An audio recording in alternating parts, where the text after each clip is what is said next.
እሺ መልኬ ሰላም ብያለሁ። ሰላም ሰላም፣ እንዴት ናችሁ? ሰላሙን አላመን ተቢዐል ሁዳ። እንዴት ነህ ወገኔ? እግዚአብሔር ይመስገን ሁሉ ሰላም አለ። እሺ ስላሴ ታምናለህ? በስላሴ ወደዛ ከመግባታችን በፊት መነቃቀፍ ሳይሆን መማማር ነው ያለብን ብዬ አስባለሁ። እኔ አልወድም ብዬ ነው ዱብ ነው የምለው። አሰደብከኝም እኔም አልሰድብህም።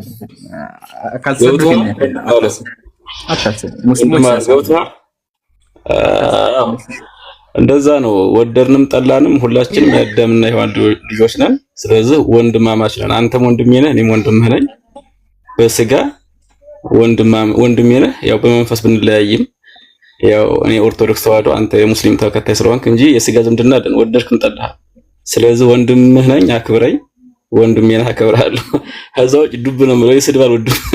ማሻአላ እኛም እንደዛ ያሰኝ ፈልገው ባይዘውች አንጀም አጠራጋው ሀቢቢ አጠራጋው። እሺ የማነለለገ ቡድማ ተረጋጋሽ።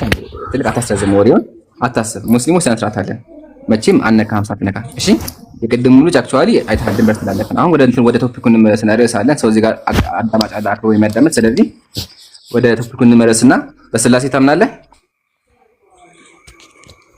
አዎ አምናለሁ። ስላሴን የሰበከ ነብይ አለ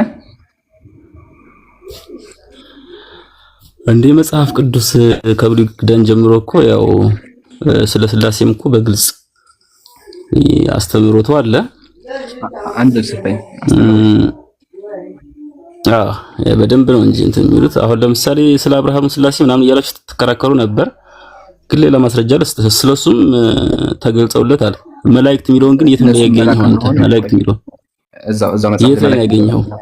እዛው ዘፍጥረት ምዕራፍ 19 ና አሳየኝ። እሺ ዘፍጥረት ምዕራፍ 19 እሱ ላይ 19 ምዕራፍ 19 ምዕራፍ 19 እሺ። ግን አንዴ ቁጥር ስንት?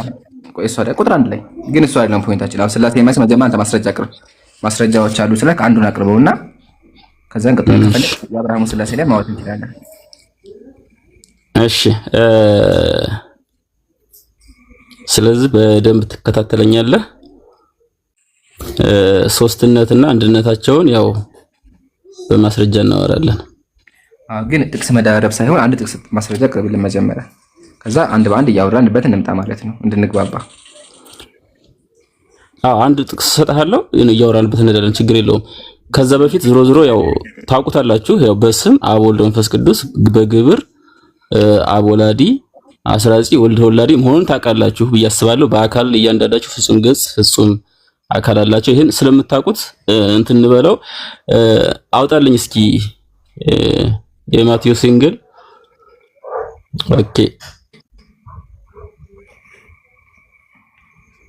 28:19 ላይ እንግዲህ ሂዱና አሕዛብን ሁሉ በአብ በወልድ እና በመንፈስ ቅዱስ እያጠመቃችሁ ደቀ መዛሙርት አድርጓቸው የሚል ትእዛዝ አለ አዲስ ኪዳን ላይ።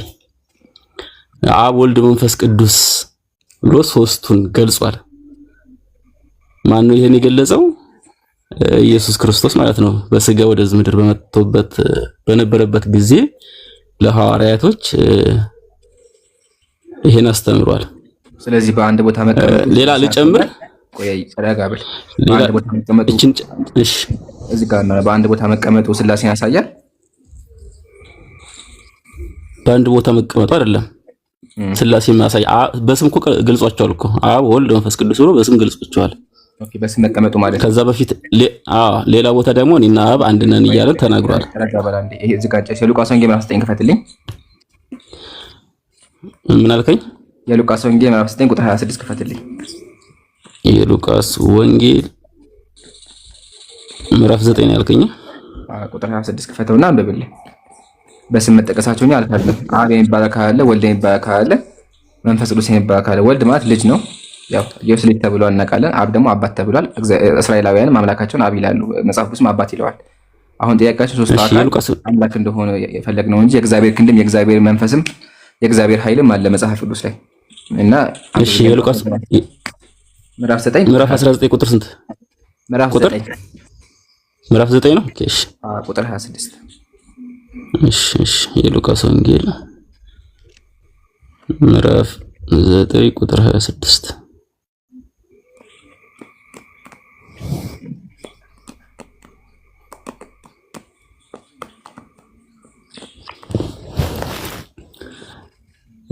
በእኔና በቃሌ የሚያፍር ሁሉ የሰው ልጅ በክብሩ በአባቱም ክብር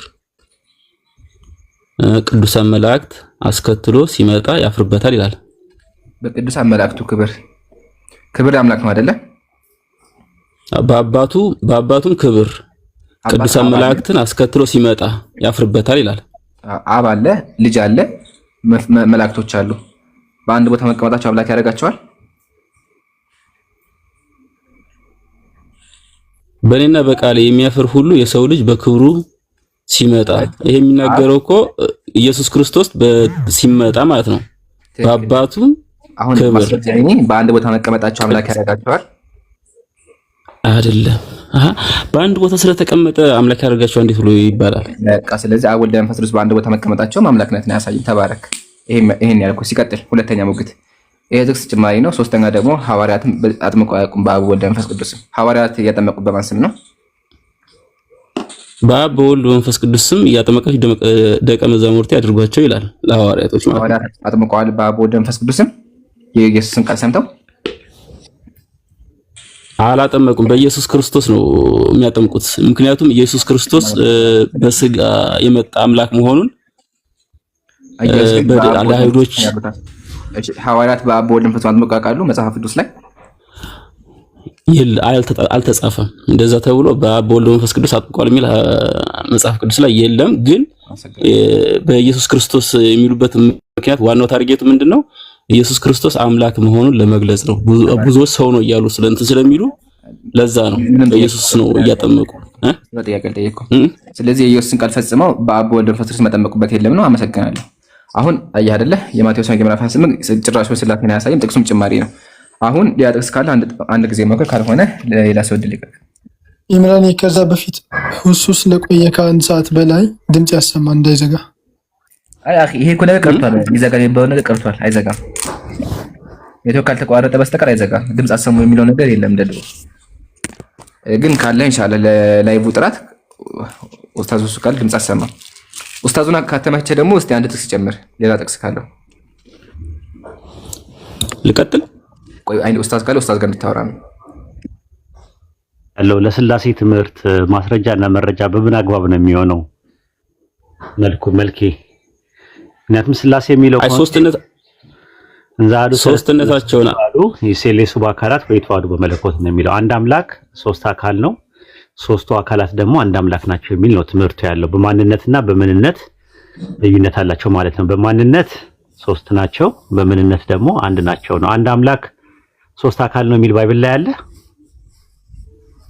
አንድ አምላክ ሶስት አካል ነው የሚል ወይ አብ ወልድ መንፈስ ቅዱስ ነው ወይ የሚል ነገር አለ ባይብል ላይ። አንድ አምላክ ሶስት አካል አለው የሚል ወይም አንድ አምላክ በሶስቱ አካላት ተገለጠ የሚል ነገር አለ ባይብል ላይ። ጌታችን ኢየሱስ ክርስቶስ ሲገለጽ አብ በድምጽ ወልድ በአካል የተገለጸው ሶስትነቱን አይደል የገለጸው? የጠየኩ አብ ወልድ መንፈስ ቅዱስ የሚለው ነገር አልተገለጸም፣ በሐልው ደረጃ አልተገለጸም፣ ተገልጿል ሳይሆን አንድ አምላክ ሶስት አካላት አለው የሚል ማስረጃ አለ ወይ በባይብል ላይ? ይሄ አንድ አምላክ የሚባለው ከኔ በቀር ሌላ አምላክ የለም ብሎ የሚናገረው ሶስት አካል ነው ወይ? ይኸውልህ አሁን እዚህ ላይ ኡስታዝ ምን አለ መሰለህ፣ በመጽሐፍ ቅዱስ ላይ አንድ አምላክ እግዚአብሔርን አምልኩ ተብሎ ተጽፏል። አንድነቱን እየገለጸ ነው። ጥያቄ አንድ አምላክ ሶስት አካል አለው የሚል ማስረጃ አለ ወይ ነው ጥያቄ። አንድ አምላክ ሶስት አካል አለው ወይ ብሎ ነው የሚል አለ ባይብል ላይ። እቺን ቃል በቃልማ የለም፣ እንደዚህ የሚልማ የለም እኮ ቃል በቃል እኮ የለም። አብ ወልድ መንፈስ ቅዱስ አንድ አምላክ ናቸው የሚል አለ ባይብል ላይ። አብ ወልድ መንፈስ ቅዱስ አንድ አምላክ ናቸው የሚል ጥቅስ አለ። አሁን እንደተናገርከው ቃል ሳይሆን አብ አምላክ እንደሆነ፣ ወልድ አምላክ እንደሆነ፣ መንፈስ ቅዱስ አምላክ እንደሆነ የሚገልጽ ግን አለ። ግን አብ ወልድ መንፈስ ቅዱስ አንተ እንዳልከው አብ ወልድ መንፈስ ቅዱስ ሶስቱም ተጽፎ ኦኬ ጥሩ እኮ አዳምጠኝ። ገባኝ። ተመለሰልኝ። ብዙ እንትን አትበል። ተመልሶልሃል? ተመለሰ። ስለዚህ የለም ካልከኝ በመጽሐፍ ቅዱስ ላይ ብሉይ ኪዳን ላይ አንድ አምላክ የሚለው ስንት ጥቅስ ነው ያለው? ስንት ጥቅስ ነው ያለው? ጥቅሱን እንዴት ብሉይ ኪዳን ላይ አንድ አምላክ የሚል 4 ጥቅስ አለ። ኦሪት ዘዳግም 4፣ ኢዮብ 31:15፣ ትንቢተ ሚልክያስ 2:10 እና ዘካርያስ 12። ልክ ነኝ? አይ እንግዲህ 3ም ይሁን 4 እሱን አልቆጠርኩትም፣ ግን አለ 4 ነው። 4 አለ። አዲስ ኪዳን ላይ ደግሞ አንድ አምላክ የሚል ወደ 16 ጥቅሶች አሉ። ማርቆስ 12:29 ጀምርና የያዕቆብ ምዕራፍ 2 ቁጥር 19 ላይ ያልቃል። ብዙ ናቸው። አንደኛ ጢሞቴዎስ 2:5፣ አንደኛ ቆሮንቶስ 8:4፣ 8:6 ምናምን እያለ 16 ተጠቅሳለ። እኔ የምጠይቀው ጥያቄ አንድ አምላክ የሚለውን ከአብ ውጪ ለሶስቱ አካላት አገልግሎት ላይ ይውላል ብሎ የተረጎመ አለ? ከአፖስቶሊክ ፋዘርስ መካከል ሐዋርያን አበው ከሚባሉት ከሐዋርያት ተማሪዎች መካከል ለሶስቱም አካል ማለት አንድ አምላክ ነው ማለት አንድ አምላክ የተባለው አብ ነው። አብን ብለው ነው የተረጎሙት ቸርች ፋዘርስ፣ የመጀመሪያዎቹ ቸርች ፋዘርስ የሚባሉት። አንድ አምላክ የሚለው ለአብ ነው አገልግሎት ላይ ያለው። ባይብል ላይ ስትመለከተው አንድ አምላክ ለሶስቱ አካላቶች አንድ አምላክ የተባሉበት አለ። እሺ ለወልድ አምላክ መሆኑ የተገለጸበት የለም? ለመንፈስ ቅዱስ የለም? አንድ አምላክ የሚለውን የጠየቁ ጥያቄ ልብ አድርግ። አንድ አምላክ የሚለውን ለአብም ለወልድም ለመንፈስ ቅዱስም ያስቀመጠ ሰው አለ ወይ? የብሉይ ኪዳን ጥቅስ ላይ ያለውን ዘዳግም 6:4 ላይ ያለውን ጠቅሰው ለቸርች ፋዘርስ ለአብ ነው የሚጠቀሙት። ኢየሱስም ለአብ ነው የተጠቀመበት። ጳውሎስም ለአብ ነው የተጠቀመበት አንድ አምላክ የሚለውን። አንድ አምላክ የሚለውን ለአብ ለወልድ ለመንፈስ ቅዱስ የተጠቀመ ሰው አለ ወይ ነው ጥያቄው። ኦሪት ዘፍጥረት 1:26 ላይ አሁን ለምሳሌ እግዚአብሔር ማለት ሰውን በመልካችን እንደ ምሳሌያችን እንፍጠር አለ። ጥያቄ እሱ አይደለም። አይ ሶስትነታቸው ነው እኮ እዚህ ላይ እኮ ሶስትነታቸውንም አንድነታቸውም ጥያቄ እሱ አይደለም። አንድ አምላክ የሚለውን ለሶስቱ አካላት ያዋለ አንድ አምላክ የሚባለው አብን እሺ አብን ወልድን መንፈስ ቅዱስን ያካተተ አንድ አምላክ የተባለው አብ ነው ብሎ ነው ያስቀመጡት ቸርች ፋዘርስ፣ የመጀመሪያዎቹ ኤርሊ ቸርች ፋዘርስ የሚባሉት። ኦርቶዶክስ በኦርቶዶክስ ተዋህዶ መሰረት ነው። ሌላውን ስለሌላው እኔ እንጃ። እንግዲህ ቸርች ፋዘርስ እኮ መጀመሪያ ነው ሐዋርያና አበው የሚባሉት ናቸው። ኦኬ ጥሩ። ወደ አንተ ጥያቄ ወጣ። ዘፍጥረት 1:26 ላይ እና ዘፍጥረት 11:6 ላይ እግዚአብሔር ኑ እንውረድ ያለው ለማን ነው? አብና ወልድ አብና እንትን አብ ወልድና መንፈስ ቅዱስ ማለት ነው። ባዩ ማን ነው? እና የሚለው ማን ነው? ኦኬ ማስረጃ ስጠኝ። አብ ማስረጃ ስጠኝ አብ እንደሚል።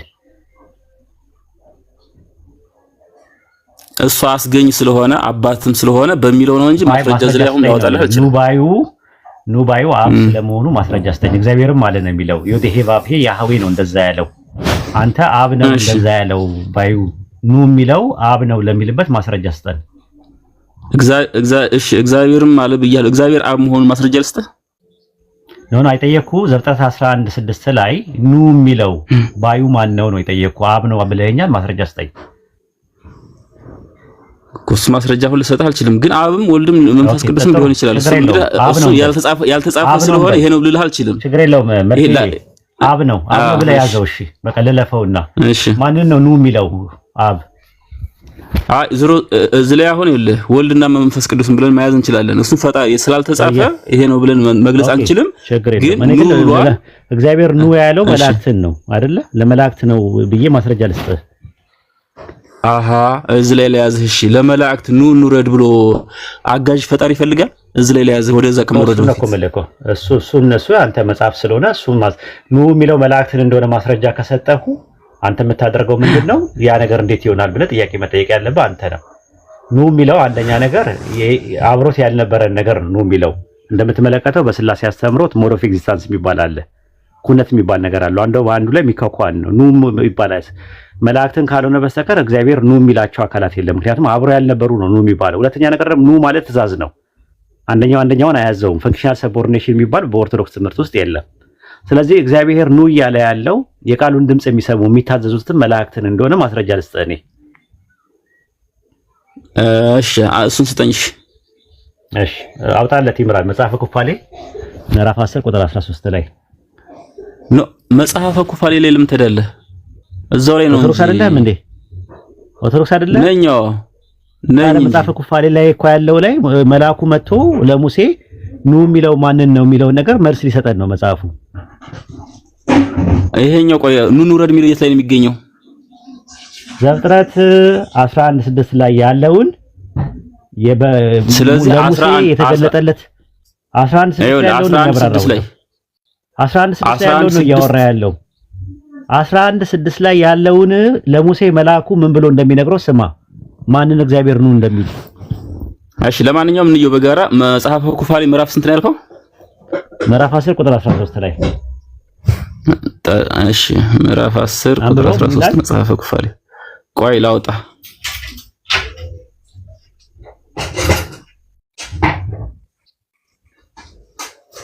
አይ እኔም ባወጣ ደስ ይለኛል ብዬ ነው። አንድ ጠንጋራ ስልክ አለችኝ ላውጣትና አብረን እናየዋለን። እሺ ችግር የለውም። ተንትን ይጠብቀኝ።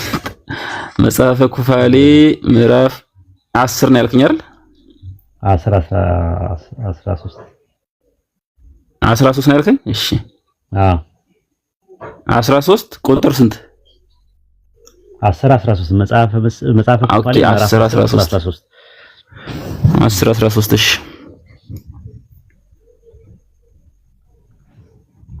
አንብበው ምን ይላል? እሺ ቆይ አምላካችን እግዚአብሔርም እኛን እንዲህ አለን ይላል። ተሳስቻለሁ? ትክክል ነው? ትክክል ነው። እሺ እንዲህ አለን፣ እነሆ አንድ ቋንቋ የሆነ ሕዝብ ግንብ ይሰራ ጀመር። አሁንም ከእነርሱ ፈጽመን እናጥፋ ነው እንውረድ። የአንድ ቋንቋ አንዱ እንዳይሰማ ቋንቋቸው እንደባልቃለ። ማን ነው ለማን ነው ያለው? አምላካችን እግዚአብሔር ፈጽመን እንዳንጠፉ ኑ እንውረድ፣ አንዱን ቋንቋ አንዱ እንዳይሰማ ቋንቋቸው እንደባልቀው በየከተማውና በየአሕዛቡ ይበተኑ። ከዚህ በኋላም እስከ ፍርድ ቀን ድረስ አንዲት ምክር በላያቸው አትኖር ይላል። እሺ ስለዚህ እኛን ምን አለን አለ አምላካችን እግዚአብሔር እኛን ምን አለን? ምን አለን? እኛን ምን አምላካችን እግዚአብሔር እኛን ምን አለን አለ ሲናገር ኑ እንውረዳለን የሚል ነገር የለም። የት ላይ ነው ያለው? ይሄው አሁን ያነበብኩት ጥቅስ 13 አምላካችን እግዚአብሔር እኛን እንዲህ አለን ይላል። አምላካችን እግዚአብሔር እኛን እንዲህ አለን። አምላካችን እግዚአብሔር የሚለው ማን ነው? ባዩ ማን ነው? አምላካችን እግዚአብሔርም እኛን እንዲህ አለን፣ እነሆ አንድ ቋንቋ የሆነ ባዩ ማን ነው? አምላካችን እግዚአብሔር የሚለው ማን ነው? ለሙሴ እየነገረ ያለው ማን ነው? አምላካችን እግዚአብሔር እያለ ለሙሴ የሚነገረው በመጽሐፍ ኩፋሌ ላይ ማን ነው? እግዚአብሔር አምላካችን እያለ አይደል? እግዚአብሔር አይደለም፣ መልአኩ ነው እንደዛ የሚለው። መልአኩ መጣና ምን አለው ለሙሴ? አምላካችን እግዚአብሔር እንዲህ አለኝ አለ መልአኩ። መልአኩ አይደል እንደዛ የሚለው? መልአኩ ለሙሴ መጣ የሚላል ዝለኝ መልአክ ማለት ኩፋሌ 1:25 ላይ ያለልህ፣ ኩፋሌ 2:1 ላይ ያለልህ፣ ኩፋሌ 2:4 ላይ ያለልህ። እንደዛ መልአኩ መጥቶ ከዛ እሱ ነው የሚያወራው። ከዛ በኋላ የሚያወራው ለሙሴ እየነገረው ነው። በአጠቃላይ ዘፍጥረት ላይ የነበረውን ከዛ ዘፍጥረት 11 ላይ የነበረውን እየተረከለት ነው ያለው ለሙሴ። ስለዚህ መልአኩ ነው እየተናገረ ያለው። አምላካችን እግዚአብሔር የሚለው ማን ነው? አንተ አምላካችን እግዚአብሔር እያለ የሚለው ማን ነው ከመልአኩ ውጪ? እስኪ ቆይ አንድምታ መጽሐፍ ላውጣና ልየው ትርጉም አንድምታ አለው። የመጽሐፈ ኩፋሌ አንድምታ አለ። ቆይ አንዴ ጠብቀኝ። ሻለ ግን አለ ወይ ነው ሲጀመር። ዘፍጥረትን አንድምታ ነው የማውቀው። መጽሐፈ ኩፋሌ አንድምታ እንዳለው አላውቅም።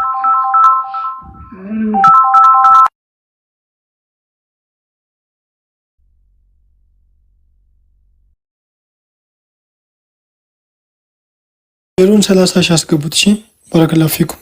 ታብታብ አድርጉ። ታብታቡን ደግሞ 2 ሚሊዮን አስገቡት። ኡስታዝ እስኪመጣ ድረስ ቶሎ በሉ ታብታብ አድርጉት። 30 ሺህ አስገቡት ኡስታዝ እስኪመጣ ድረስ።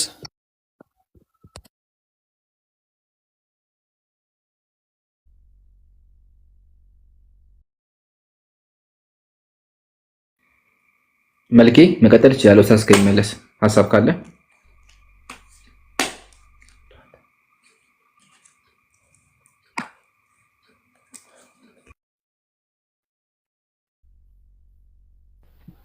ኸይረ ይቅርታ ስልክ ገብቶብኝ ነው ይምሩ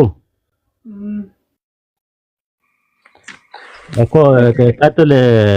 እግዚአብሔር አምላካችን እያለ የሚያወራው ማን ነው? መልክ ያንተ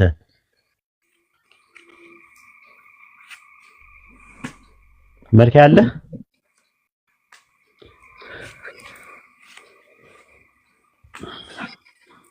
እንደፍላ አለ መልክ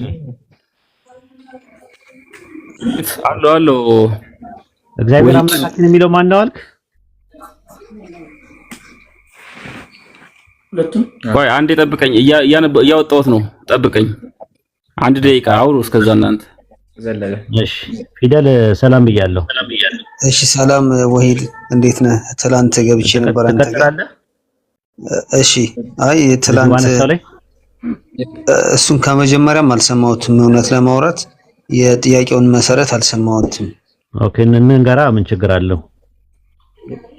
ኦኬ ግን እኔ መጽሐፍ ቅዱስ ላይ እውቀት የለኝም ያን ያክል፣ ግን ልሞክር ካልክ ልሞክር። ትላንት ሁለት ጥያቄዎችን በጥሩ አድርገህ ስለመለስክልኝ ቀጣይ ቀን ማን በሚል ስም ነው የመጣው? ቴዳፍሮ ቀየረ ነው እንዴ? ኦኬ በቃ ለምን ኦኬ እሺ በቃ እንጠብቀውና ከዛ በኋላ እንትን ይላል። መልኪን እናስጨርሰው። አትውረድ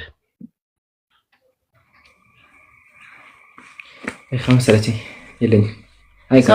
ሳኩኝ እኮ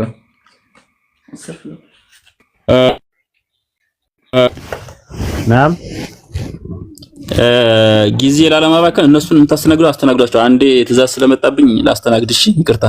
ኮይን ስለምሰጥ በጣም ይቅርታሽ ወንድማራ ሚውት አድርግና ተመጣጣው አስተናግጂ ዝመለሳለሁ እስከዛው።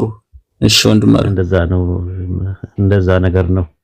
ሻይ ቡና እንልሃለን፣ ባይሆን በደረቁ እንትን አንልህም። ኢምራን እኔ ስራ ጓደኛዬ ጋር ሆኜ ነው። ቀጥሉ ኢንሻአላህ። ግን ሐሳብ ካለ ፊደልን አውራው። አሪፍ ልጅ ነው ብታየው፣ አሪፍ ልጅ ነው ያለው። እስልምና ላይ ነው ጥያቄ ያለው። እስልምና ላይ እየጠየቀ ነው ያለው። ጥሩ ነገሮችን እንትን እያለ ነው ያለው። ፊደል ያው በተረጋጋ መንፈስ እኔ እንደምታወራኝ እንደበቀደሙ እሱንም አውራው ማለት ነው። ኢምራን ትንሽ አውራው ኸይር ኡስታዝ ኢንሻአላህ። ፊደል አሁን ሚትን አንሳና ከኢምራን ጋር አውሩ። ኦኬ እሺ አንድ ጥያቄ ናት። ምንድነው እሱ?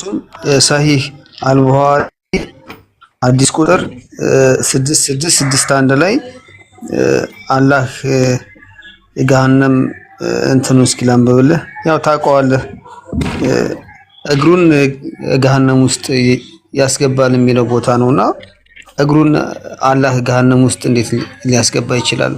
ምክንያቱም ገሃነም የኃጢአተኞች የቅጣት ቦታ ከሆነ አላህ እንዴት ከቅጣተኞች እኩል ሊሆን ይችላል? ገሃነም በሌላ ነገር መሙላት አትችልም ወይ የሚለውን ነገር እስኪ ትልቅ ጥያቄ ነው የፈጠረብኝ። ይሄንን ነገር አስረዳኝ።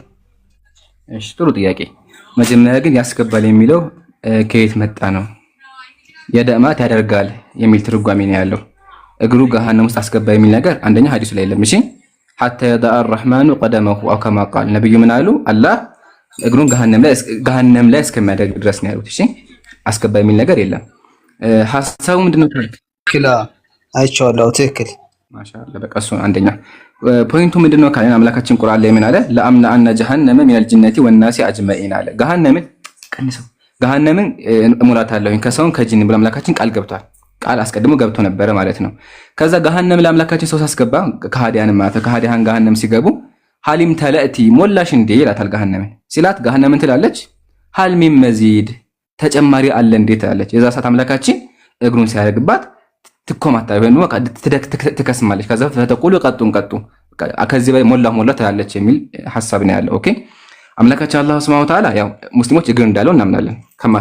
ከማ ቃለው ነፍሲሂ የውመ ይክሸፉ አን ሳቅ ለአምላካችን ለአምላክ የተናገረውን ነገር እናምናለን። ስናምን ግን ለልቅናው ለሐያኖቱ በሚገባው መንገድ ብለን ነው።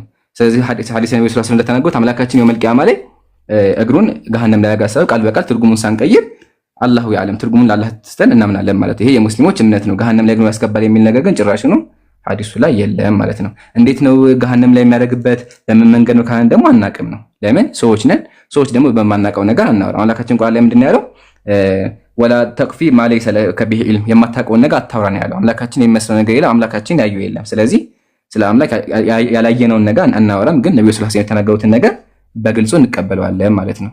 ይሄን ያለው ነገር ኢንሻአላህ ኡስታዙና ጨምርበት፣ ከዛ ይቀጥላል። ሐዲሱ ላይ እኮ ግን አላህ ጀሃነም ውስጥ እግሩን ያስገባል የሚል የለውም። ራሱ እንዴት ነው ከየት ነው ያነበበው? ነው የሚለው እስከሚያደርግ ድረስ ነው የሚለው። ጀሃነም ላይ እግሩን እስከሚያደርግ ድረስ እስከሚያደርግ የሚለው ቃል ያው እስከሚያስገባ እንደዛ አድርጌ ነው ወስጄው ነውና ያው ማድረግ ማለት መከወን ነው አይደለ? ከዛ በዚህ ነው እኔ የተረጎምኩት። ያ ማለት የሆነ ነገር ስትጨምርበት አይደለ የሆነ ነገር የሚሞላው። ስለዚህ እግሩን ጀሃነም ውስጥ ሲያስገባ በቃኝ ትላለች ጀሃነም። ያ ማለት ያስገባ ማለት ነው ወደ ውስጥ። ማድረግ የሚለው ወደ ማስገባት ወስጄው ነው።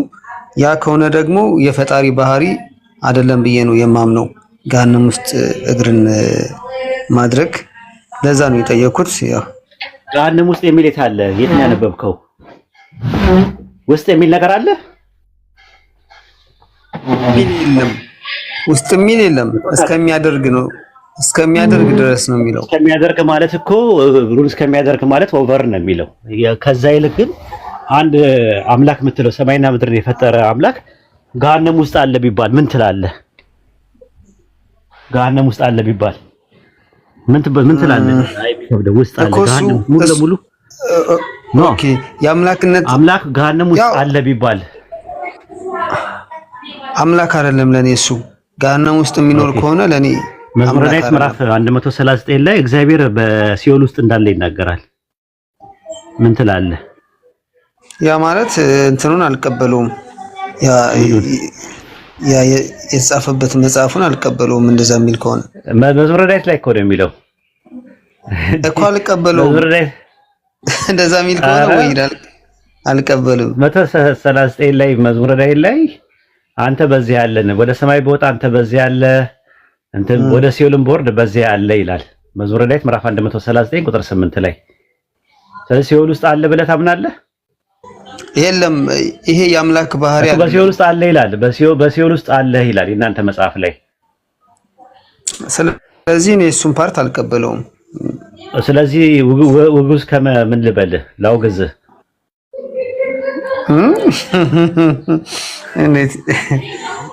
እና ይሄኛውም ከዛ ጋር ይመሳሰላል። አይልማ እኛ አይልም በገሃነም ውስጥ የሚል ነገር የለው። ራስ በገሃነም ውስጥ የሚል ነገር እኛ ጋር የእናንተ ግን በዚህ ያለ ወደ ሲኦል ቦርድም በዚህ ያለ ነው የሚለው። ገሃነም ሄል ነው የሚለው እንግሊዘኛው ላይ። ኦኬ ሄል ነው በሄል ውስጥ አለ ይላል። ሄል ውስጥ አለ ገሃነም ውስጥ አለ ይላል። የሚሞላው ለምሳሌ ሲኦል ይጠይቃታል እኮ አይደለ? ሲጠይቃት አልሞላውም ትላለች። ስለዚህ እግሩን እስከሚያደርግ ድረስ ነው አልሞላውም የምትለው። እግሩን ሲያደርግ እግሩን መረገጫ ሲያደርጋት በቃኝ ትላለች አይደለ? በቃኝ ትላለች። ያ ማለት ሞላ ማለት ነው። መጀመሪያ አልሞላውም ብላለች። አሁን ኢሳይያስ 66:1 ላይ ያህዌ እንዲህ ይላል፣ ሰማይ ዙፋኔ ነው፣ ምድር የምኔ መረገጫ ነው ይላል። እስኪ እንትን በል ሰማይ ዙፋኔ ነው፣ እግሬ ምድር የእግሬ ምንድን ነው ይላል። መረገጫ እንትን ነው አማርኛ መዝገበ ቃላት ውስጥ ሰውና እግዚአብሔር ትወክላለች እና ብዙ ይሄ የአማርኛ እንትን ደራሲዎች ደግሞ የራሳቸውን ትርጉም ይሰጧታል። አሽቶ ግብፃውያኖች ሲጠቀሙበት የነበረው ምንድነው? የሚለውን ግብፃውያኖች ሲጠቀሙበት የነበረው ምንድነው?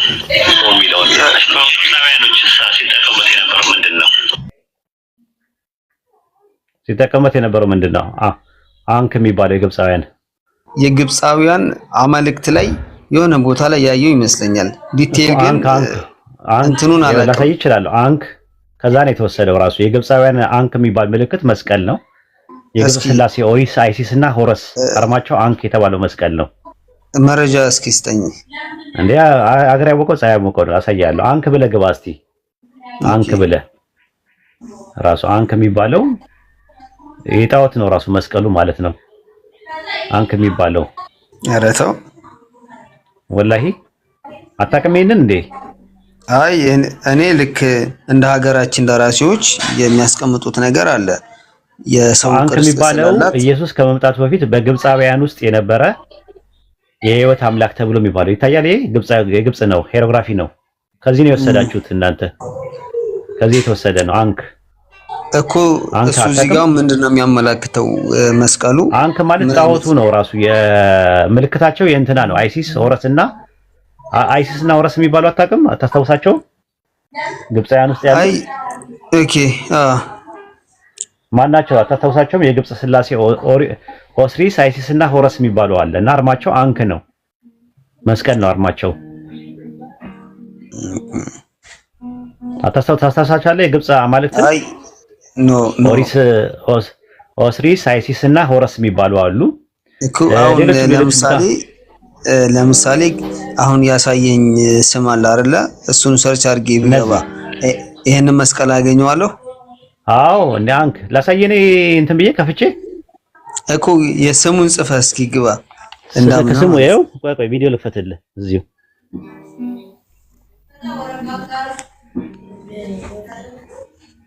ይታያል። አንክ ብለህ ገባ። አንክ ብለህ ገባ። ቆይ እሺ ልግባ፣ ልጻፈው። ቆይ ጉግል ውስጥ ልግባና ቆይ አንዴ ይቅርታ። ችግር የለም። ኦኬ አንክ ብለህ ገባ። ቆይ አንዴ ልጽፈው ነው። ኦኬ አንክ ነው ያልከኝ? አንክ ያው ፊደሉ ያውና አንክ። አይ ጽፌዋለሁ። እሺ ፊደሉ እንትኑ ያውና ምልክቱ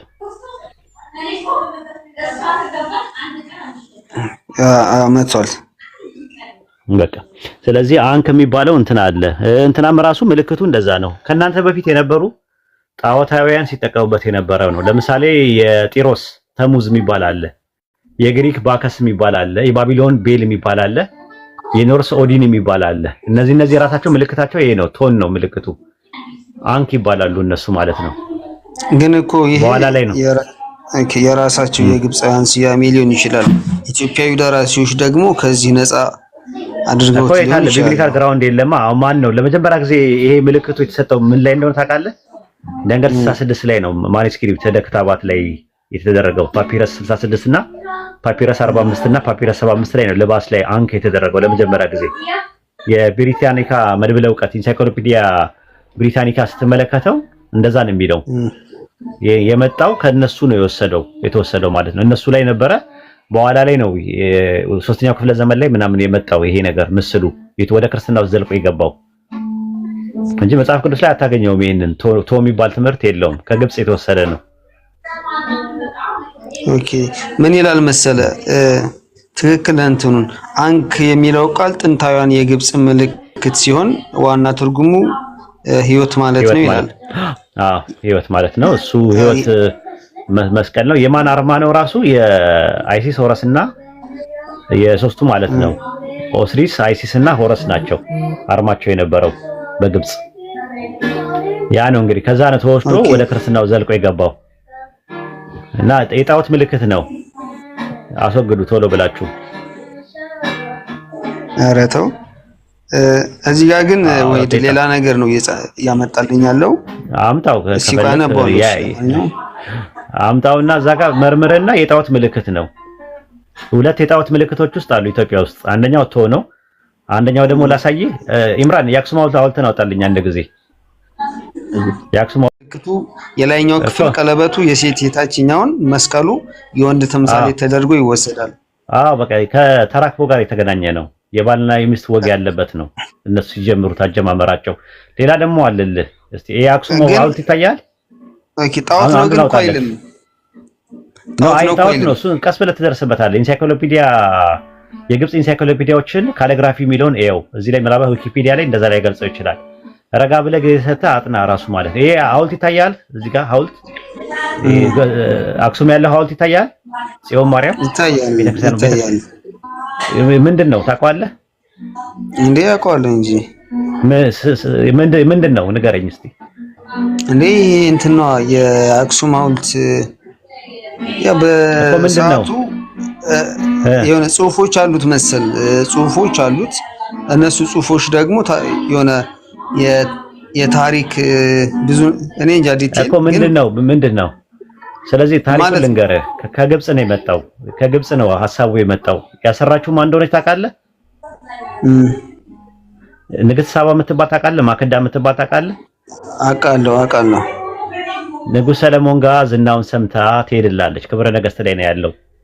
ከዛ ሄዳ አውቃለሁ እሱን ታሪክ። ኦኬ ወይ ልነግርህ ነው ባጭሩ። ክብረ ነገስት ጋር ሄዳ የንጉሥ ሰለሞን ታሪኩን ሰምታ ሄዳ ከዛ እሱ ደግሞ ገና ሳያት ወደዳትና በእኔ ከዛሬ ከኔ ጋር ትተኛለሽ አላት። እሷ ደግሞ በፍጹም አይቻልም ሲላት በቃ እኔ ክላስ ውስጥ እንዳትመጪ፣ እኔ አልጋ ላይ እንዳትመጪ፣ ከመጣሽ ግን ያው ሌላ ከሳል መጣም አለችው። ከዛ ጨው የበዛበት ምግብ አበላት። ከዛ ጠምቷት በሌሊት ስትመጣ አፈፍ አደረጋት። ከዛ ቀዳማዊ ምኒልክን ጸንሳ ይዛ ሄደች። ታሪኩ ክብረ ነገስት ላይ መጨረሻ ላይ በቃ ሰለሞንን ስለምትወደው ሲናፍቃት በቃ ምናምን አለችና የንጉሥ ሰለሞንን እንትን ስሩልኝ ብላ አክሱም ላይ ይሄ የቆመው የወንድ ልጅ ብልት ነው። ታውቃለህ ይሄንን? ይሄ ማስረጃ ኧረ አገር ያወቀው ጠይቅና ምን እንደሚሉ ብቻ ስማ አንተ። አይ ወይድ ጠይቅና ወደፈናው ወላሂ ተረጋጋና ይኸውልህ ተረጋጋና እኔ ማስረጃ አላመጣልህም። ይሄ አክሱም ላይ ያለው ሐውልት የወንድ ልጅ ብልት ካልሆነ ሌላ ነገር ነው የሚል ሰው ካለ ይንገረህ። ይቅርታ ጠይቃለሁ። አደባባይ 1500 ሰው አለ። እኔ ብዙ መጽሐፎችን አንብቤያለሁ በዚህ ጉዳይ። ይሄ የታሪክ መጽሐፎች ይመቹኛል። እሺ አይ ችግር የለውም። ይሄንን አንተ ምን ታደርጋለህ መሰለህ? አሳይመንት ልስጥህ። ቀላል ነው።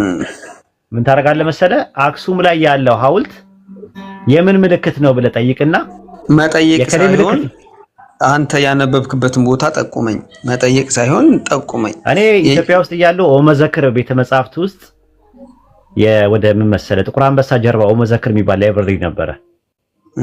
እዛ ላይ ነው የኢትዮጵያ ታሪክ በሚለው ነገር ላይ እዛ ላይ ያነበብኩት። መጽሐፉን አላስ የኢትዮጵያ ታሪክ የሚል ነው። የኢትዮጵያ ታሪክ የሚል ነው። አሁን ይኑር አይኑር አላውቅም። መጽሐፉ በጣም ረጅም ዓመቱ ነው። የዛሬ 16 17 ዓመት ነው ያነበብኩት። አንደኛ ነገር። ሁለተኛ ነገር ደግሞ ጠይቅና ዝም ብለህ እስቲ ጎግል ላይ አሁን የአክሱም እንትን ሲቦሉ ምንድነው ብለህ ጠይቀው እስቲ ጎግልን። እንደዛ አይመጣልህም። እዚሁ ላይ ልጠይቀው። እዚሁ ላይ እሺ ጠይቀውና እንትን በለው። እሺ እዚህ ጋር ቆይ ጠይቀዋለሁ። እሺ ጠይቀውና እንትን በለው። ጠይቀውና ምን ይልሃል? ኦኬ ማን የተከለው ብለህ ጠይቅ በዛው።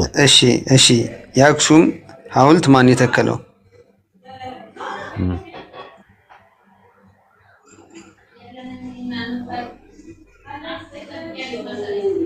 ኦኬ ምን አለ?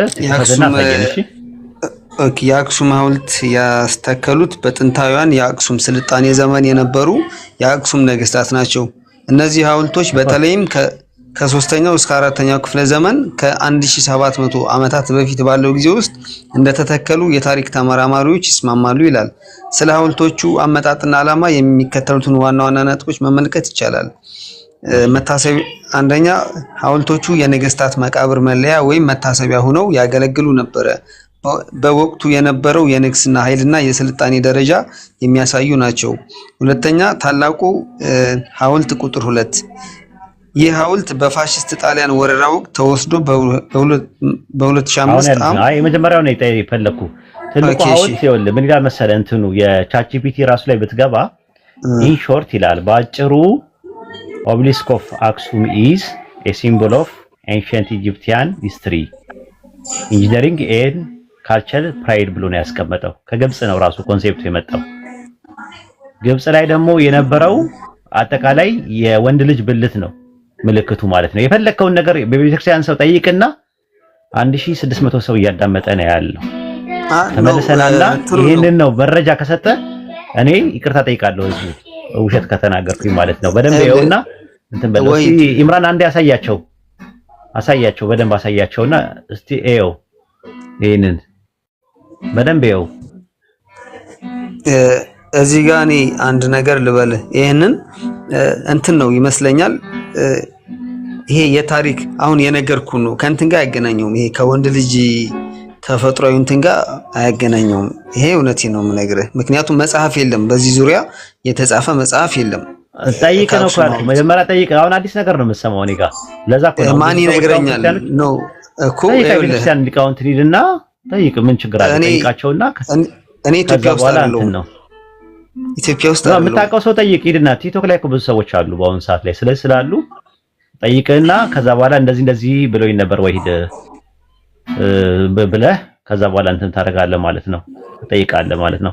ሐውልት ማቆም ከጣዖት አምልኮ ውስጥ ነው የሚጠላው ወይስ ከዛ ውጪ ነው የሚቆጠረው? በመጽሐፍ ቅዱስ አክሱም እኮ ሃይማኖታዊ እንትን እኮ የለውም፣ ይዘት እኮ የለውም። ኖ አይ የተጠየቀው ሐውልት ማቆም ይፈቀዳል? ኖ ሐውልት ማቆም ይፈቀዳል ወይ በባይብል ከሄድክ? ምን አይነት ሐውልት? ምንም አይነት ሐውልት ኖ አላቅም። እሺ ዘሌዋውያን 26 አንድ ላይ ለዛ እኮ ነው አክሱም ላይ ትልቁን ጣዖት ቁጭ አድርገው ሙስሊሞች ባዕድ አምልኮ ያመጣሉና አገራችን ውስጥ ሙስሊሞች መስጊድ መስራት የለባቸውም የሚሉ ጀግኖች ናቸው። ዘሌዋውያን 26 አንድ ላይ አውጣለት ይምራን።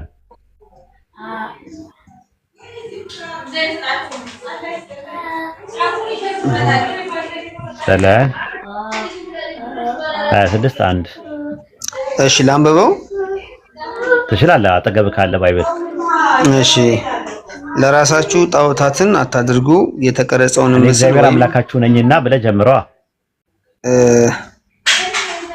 በእንትን ያመጣል። ዝም የጎግል ላይ ነው ሰርች ያደረኩት ያመጣው እንደዚህ ነው። ኦኬ እኔ እግዚአብሔር አምላካችሁ ነኝና ለእናንተ ጣዖትን አታድርጉ ካለ በኋላ ቀጠለና የተቀረጸ ምስል ወይም ሐውልት አታቁሙ፣ ሰግዱላቸው ዘንድ በምድራችሁ ላይ የተቀረጸ ድንጋይም አታኑሩዋል። ስንት ነገር ነው የተከለከለው? 4 ነገር ተከልክሏል። እና ይሄ አክሱም አሁን ከሃይማኖት ጋር ምን አገናኘው ብዬ ነው ማለት ከሃይማኖታዊ ስርዓት ጋር ምን አገናኘው ይሄ ሐውልቱ? ሪፖርት መሰለኝ ያጀማል ኡስታዝ ወጣ መሰል አይመስለኝም። እንደዚህ በአንድ ጊዜ አይወጣውም ሪፖርት ባይሆን ዝም ብሎ ያወጣማ። ኤኒዌይ እንጠብቀዋለን። እስከዛ ግን ፊደል ኡስታዝ እያለ ያለው ይሄ የጣዖት ማቆም ወይም ደግሞ ሐውልት ማቆም ራሱ የጣዖት አምላኪያን ተግባር ነው፣ እግዚአብሔር ከልክሏል ነው ያለው። ያው እግዚአብሔር ምን እዚህ ጋር የተቀረጸ ምስል ሐውልት አታቁሙ ይላል። አሁን ግን የኢትዮጵያ ኦርቶዶክሶች ያው በቅድስት ሀገር የሚሏት ሀገር ላይ ሐውልት አለ ጣዖት አለ ነው እየተባለ ያለው። አይተህ ከሆነ አክሱም ላይ መስጊድ እንዳይገነባ ብለው ሙስሊሞችን እያሰቃዩ እየገረፉ እየገደሉ ነው ያሉት። ታውቃለህ አይደል? አክሱም ላይ መስጊድ አይሰራም ብለው ግን ጣዖት አስቀምጠው ነው ይሄ የሚያደርጉት እያለ ነው ያለው። አክሱም የቅድስት ከተማ አይደል እንዴ? የእግዚአብሔር ታቦት ያለባት ናት አይደለ? ኢምራን የሱን ሐሳብ እኔ ሰምቼዋለሁ። ነገር ግን እኔ ያልኩት ያለው ደግሞ ይሄ የአክሱም ሐውልት ከሃይማኖታዊ ስርዓት ጋር አይገናኝም። የአክሱም ሐውልት እንደ ሀገር የታሪክ ቅርስ ነው እንጂ ሃይማኖታዊ ይዘት ጋር ምንም ያገናኘው ነገር የለም። አዎ የመጣው ግን ከጣዖት አምላኪያን ነው። የጣዖት አምላኪያን ተግባር ጣዖት ነው እሱ ራሱ ነው። ሲቀጥል ቆይ አንዴ አክሱም ለአክሱም ጽዮን የለም። ታቦት እኮ ነው ያለው። ታቦት የማን ታቦት ነው ያለው? የእግዚአብሔር ታቦት አይደለ ያለው? ጽዮን የእግዚአብሔር ታቦት ዋናው ታቦት ለሙሴ የሰጠው ታቦት ነው ያለው። ያ ታቦት ያለበት ሀገር ላይ መስጊድ አይገነባም ብላችሁ ሙስሊሞችን እየገደላችሁበት ያለው ሀገር ላይ ጣዖት አለ። አሁን ድረስ ጣዖት ነው፣ ከግብፅ ሀገር የመጣ ጣዖት ነው። እግዚአብሔር ደግሞ ጣዖት አታቁም ብሏል። ስለዚህ እግዚአብሔርን ቃል የምትሰሙ ከሆነ ለምንድን ነው ቅድስት ከተማ ብላችሁ መስጊድ እንዳይሰራ የከለከላችሁበት ሀገር ላይ አሁን ድረስ ጣዖት ያቆማችሁት? እግዚአብሔር አታቁሙ፣ ያው ቃል በቃል ጣዖት አታድሩ፣ የተቀረጸ ምስል ወይም ሐውልት አታቁሙ አለ እግዚአብሔር። እናንተ ደግሞ ያው ቅድስት ከተማ ላይ እኔ እሱን ሌላ ጥቅስ እሰጥሃለሁ። እሱ እንደሱ የሚል ብዙ ቦታ ላይ ጥቅስ አለ፣ ሮሜም ላይ አለ እንደሱ የሚል። ግን እኔ እያልኩት ያለሁት ይሄ ሐውልት እንደ ሀገር በሰዓቱ የሀገሪቱ አስተዳዳሪ እንደ ቅርስ ነው። ሀገራችን ላይ እኮ ብዙ ቅርሶች አሉ እንጂ ከሃይማኖታዊ ይዘት ጋር ምንም አይነት ንክኪ የለውም። እንደ ሀገር ነው ይሄ። ከተወቀሰችን በዚህ በጣም እንዳጠቃላይ ኢትዮጵያ ናት የምትወቀሰው። አይ ኦርቶዶክስ የምትወቀሰው ለምን ሲገነባ ራሱ የኦርቶዶክስ ነገስታት በነበሩበት ጊዜ ተገምቷል። ጣዖቱ ይሄ መገንባት ሲጀመር ኦልሞስት ይቅርታ በተራ ነው ያቋርጣችሁ አያችልም ማቋረጥ ተው ሚውት አድርጋ እንዴ እሺ በተራ ስነ ስርዓት እንልመድ አሁን ፊደል ሐሳቡን አጠቃላይ ለማንኛውም ሐሳቡን ሳጠቃልልህ ይሄ አክሱም ሐውልት የሚባለው ነገር የመጣው ራሱ ከጣዖት አምላኪያ ነው የብልት ምልክት ቀንሰው አንዴ የጣዖት አምላኪያ ምልክት ነው ኦኬ የጣዖት አምላኪያ ምልክት ነው የመጣውም ደግሞ ከጣዖት አምላኪያ ነውና የእንትን ምልክት ነው የዛኛው ነገር ምልክት ነው ቅድስት ከተማ ብላችሁ ጽዮን ብላችሁ መስጂድ ያረክሰዋል መስጂድ አይሰራም ብላችሁ እስካሁን ድረስ አክሱም ላይ መስጂድ የለም ከሱም አልፎ ሙስሊሞች እስካሁን ድረስ የተሰቃዩ ያሉ ሙስሊሞች ለምን በቃ ከዛ ቅድስት ከተማ ላይ ሙስሊም መስጂድ አይሰራም ብላችሁ አላህ የሚመለክበት ቤት አይሰራም ብላችሁ ግን እስቲል አሁን ድረስ ጣዖት አለ አክሱም ላይ የእግዚአብሔር ታቦት አለበት የምትሉ ሀገር ላይ ከግብጽ ሀገር የመጣ የብልት ምልክት አለ ይሄን ለማታፈር እግዚአብሔር ከክብራችሁ እግዚአብሔር መጽሐፍ ቅዱስ ላይ ሐውልት አታቆሙ ብሏል ያው ሐውልት አታቆሙ ብሏል እናንተ ግን አቆማችኋለሁ ይሄ ደግሞ የኦርቶዶክስ ስራ ነው ኦርቶዶክስ ትክክለኛ ከሆነች የእግዚአብሔር ጣም መስማት ነበረባት ግን የእግዚአብሔር ታቦት አለበት ማርያም ተገልጣበታለች ያለችበት ሀገር ላይ ስቲል የብልት ምልክት አለ አመሰግናለሁ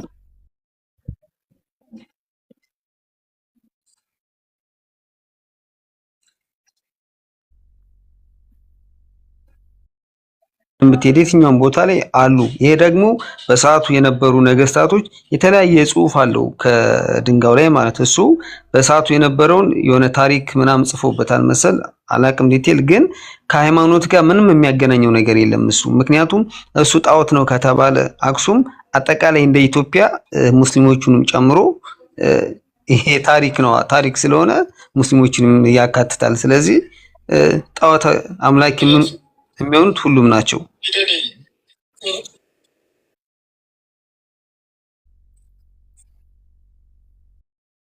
ወይስ ከሌላ ቦታ ነው የመጣው የሚለው ሐሳብ ሌላ ታሪካዊ ግጭትና ፍጭት ነው አሁን ፖይንቱ ምን መሰለህ ኡስታዝም ያወራህ ኢምሩም እየተናገረ ያለው አክሱም ላይ ያለውን ሐውልት ኦርቶዶክስ ቤተክርስቲያን ለራሷ ባልተቤትነት ከወሰደችና የኔ ነው ብላ እውቅና ለራሷ ከሰጠች አሁን ላይ ኦርቶዶክስ ቤተክርስቲያን ሐውልቱ የኔ ነው ወይንም የገነባሁት የሚለውን ለራሷ ኃላፊነትና ማንነትና ምንነቱን ከሰጠችው ያ ነገር መስጠት እንደ ቤተክርስቲያን አስተምሮ እንደ መጽሐፍ ቅዱሳዊ እይታ አያስፈልግም ምክንያቱም መጽሐፍ ቅዱሳዊ ይሄ ነገር ጣዖት አምልኮና እግዚአብሔር የኮነነው ጉዳይ ነው ይሄንን ነገር እግዚአብሔር የኮነነውን ጉዳይ እዛ ላይ አስቀምጣችሁ ሙስሊሙን ማህበረሰብ መስጊድ አንሰራም ማለት አግባብና ልክ አይደለም የሚል ሐሳብ ነው ኡስታዝ ያነሳው ተግባባን ፊደል ፕላስ ይሄ ጣዖት የሙስሊም ሀገር ቢኖር ቆይ አንዴ ይሄ ጣዖት የሙስሊም ሀገር ቢኖር እናፈርሰዋለን ይወገዳል ለምን ኦሬዲ ጣዖት ነው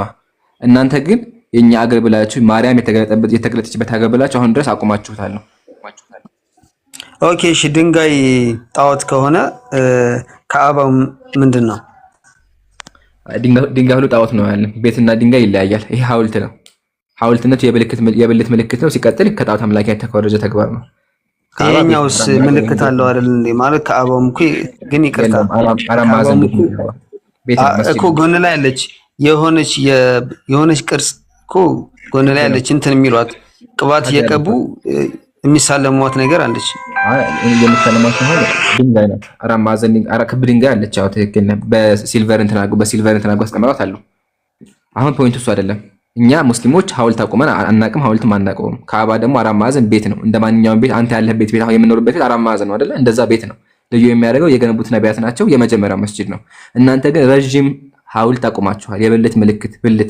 ምልክት አሁን ድረስ ኢትዮጵያ ላይ ቆሟል የክርስቲያን ሀገር የምትሉት ሀገር ላይ ስለዚህ ይሄ ጣዖት አምልኮ ማስቀጠል ነው ሲቀጥል መስጂድ ከልክላችሁ መስጂድ አይገነባም ሙስሊሞች አገራችንን ታረክሳላችሁ በል አክቹአሊ እኔ አክሱምን አውቀዋለሁና ከልክላችሁ እንደዛ አሁን ግን ስቲል ድረስ ጣዖት አለ ለማንኛውም ፖይንቱን አልነካሁም ስለዚህ ሰውም እንዳይሰለች ይበቃናል ወደ ቀጣይ ርዕስ ፊደል ጥያቄ አለ ሌላ አይ ሌላ ጥያቄ የለኝም እሺ በቃ እሺ ለነበረን ቆይታ እናመሰግናለን ለስነ ስርዓትህም ለተተናም እናመሰግናለን አላህ ሂዳያ ይስጥሽ ወገናችን ሚውት አድርገህ ጠብቅና ቃለው ክንዲ ዛሴት ስለ ስላሴ አውቃለሁ ወደ ጥያቄ ስለዚህ ካወቅ ስለ ስላሴ ከነዛ ከስላሴ አካላት አንዱ ብቻ ሰው ሆነ ነው ያልኩ ያለው ኦኬ አካል ነው ሲሆኑ አምላክ ነው ሲሆኑ በተለየ አካሉ አንዱ ብቻ በተለየ አካሉ ወልድ ብቻ አንዱ ወልድ ማላልኩ ምን አንዱ ምን ወልድ አልኩህ እኮ አንዱ ምን አልከኝ? ማል አልኩህ ምንድን ነው ያልኩህ?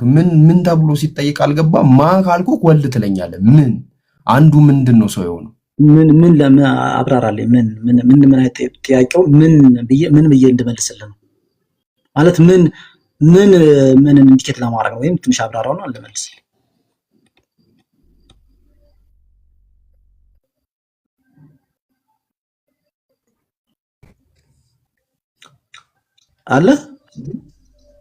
አለው አንዱ ምንድን ነው ሰው የሆነው?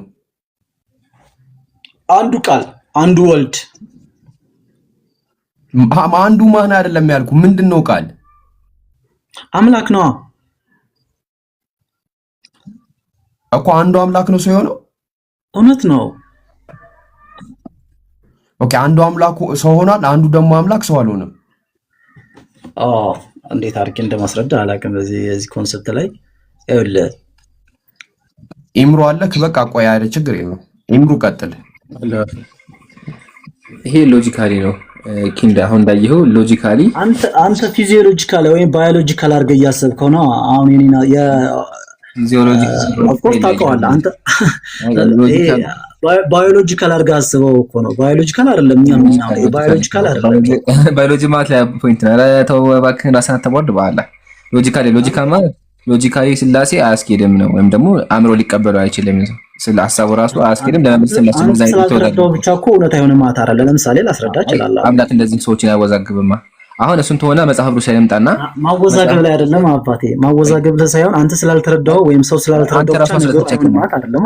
አንተ እኮ ማስረዳት አትቸክም ወንድሜ፣ እኛ አይደለም። አሁን እሱን ተው፣ ወደ መጽሐፍ ቅዱስ ልምጣና መጽሐፍ ቅዱስ ላይ የስላሴ ሐሳብ አለ። አዎ በደንብ አለ። እሺ አንድ ጥቅስ ስጠኝ የስላሴ ሐሳብ የሚያሳይ። ለምሳሌ ማቴዎስ ወንጌል ምዕራፍ 28 እንግዲህ ዱና በአብ በወልድ በመንፈስ ቅዱስ አጥምቋቸው የሚለው እንደነገርኩህ ነው። እኔ የሃይማኖት አስተማሪ አይደለሁም። ጥቅስ ምናምን አልሰጥህ እችላለሁ፣ ግን ሐሳቡ ግን አለ። እሺ በአብ ወልድ የዮሐንስ ወንጌል ላይም አለ። እኔና አብ አንድ ነን። መንፈስ ቅዱስ ልክላቸዋለሁ። ብዙ ብዙ ጥያቄ አለ። በስልምናም አላቸዋል። እኔ ዘላውን ተከራክሬ እንደዚህ ላልል እችላለሁ እንጂ ይሄ ልጅ ምን ነው አስተረጋጋለ እንዴ? ምን ነው ዝም ብለህ ከምታወራው? ቆይ ዮሐንስ ጀመረ ከማቴዎስ እንጀምር። ምን ነው ያረጋግጥልም እንዴ? እሺ ከዮሐንስ ወንጌል እንጀምርና በአብ አንተም ጮህብኝ እኮ አባቴ። እኔ እናንተ አንተ ይጨካል እንዴ? እኔ ረጋ ብዬ የማወራ ወንድሜ፣ አንተ ነው ያረበሽ ካለ ረጋ በጣም ተረጋግቼ ነው የማወራ። ምናልባት አንተ ታስበህ ካልሆነ በስተቀር ምንም የተረጋጋ ሰው ነው። እሺ የተረጋጋ ከሆነ ማለት አንድ ጥቅስ በተራ በተራ ጥቀስልኝ። ዝም ብለህ አትደጋግምብኝ። እሺ በተራ በተራ አሁን ከማቴዎስ ወንጌል እንደነገር ሆኖ እኔ ሃይማኖት አስተማሪ አይደለሁም። ጥቅሶችን ኤግዛክት ላይኖር ይችላል፣ ግን የማቴዎስ ወንጌል ምዕራፍ 28 ይመስለኛል እንግዲህ ሂዱና በአብ በወልድ በመንፈስ ቅዱስም እያጠመቃችሁ ደቀ መዛሙርቴ አድርጓቸው የሚል ቃል የስላሴ ሐሳብ መጀመሪያ ምንድነው? የስላሴ ሐሳብማ ሶስትነት ነው። ስላሴ ማለት ግዕዝ ቃል ነው፣ ሶስትነት ነው። ሶስትነት ሐሳቡ ማለት እንደነገር ሆኖ ስላሴ ማለት ሶስትነት ማለት ነው። በሶስትነት አንድነት፣ በአንድነት ግን የማይቀላቀል አንድ ሲሆኑ የማይቀላቀሉ፣ ሶስት ሲሆኑ የማይለይ አንድነት ያለበት ነው የስላሴ ሐሳብ። በደንብ አልገለጽከው። ምን ላግዝህ? የተዋሃዱ በመለኮት ወይ ሰለሱ በአካል አብ ወልድ መንፈስ ቅዱስ በስም ሶስት ናቸው፣ በአካል በመለኮት ደግሞ አንድ ናቸው የሚል አስተምሮ ነው ያለው። አሁን ይሄን አስተምሮ ከመጽሐፍ ቅዱስ አሳየን ያልከው በመለኮት አንድ በአካል ሶስት የሚሉት ነው ያለው። ለምሳሌ ግብርን የሶስትነትን የሚያሳየው አሁን የነገርኩህ ሶስቱ አካል አምላክ ናቸው ይላል። ሶስቱ አካል አንድ ናቸው ይላል። ወልድ መንፈስ ቅዱስ አዎ፣ ይሄን ነው ሶስትነትን ያሳየው። በአንድ ቦታ መቀመጣቸው ነው። አብ የሚባል እንግዲህ ሂዱና በአብ ይላል አይደል? አብ የሚባል የለም እኮ አለ። አብ አለ፣ ወልድ አለ፣ መንፈስ ቅዱስ አለ። ግን ሶስቱ አምላክ ናቸው የሚል የለም ነው ፖይንቱ። ሶስቱ አምላክ ናቸው የሚል የለም ያልነው እንጂ አብ የሚባል አካል አለ፣ ወልድ የሚባል አካል አለ፣ መንፈስ ቅዱስ የሚባል አካል አለ። እናውቃለን። ሶስቱ ያለ አካል የሚገለጽ ስም የለም።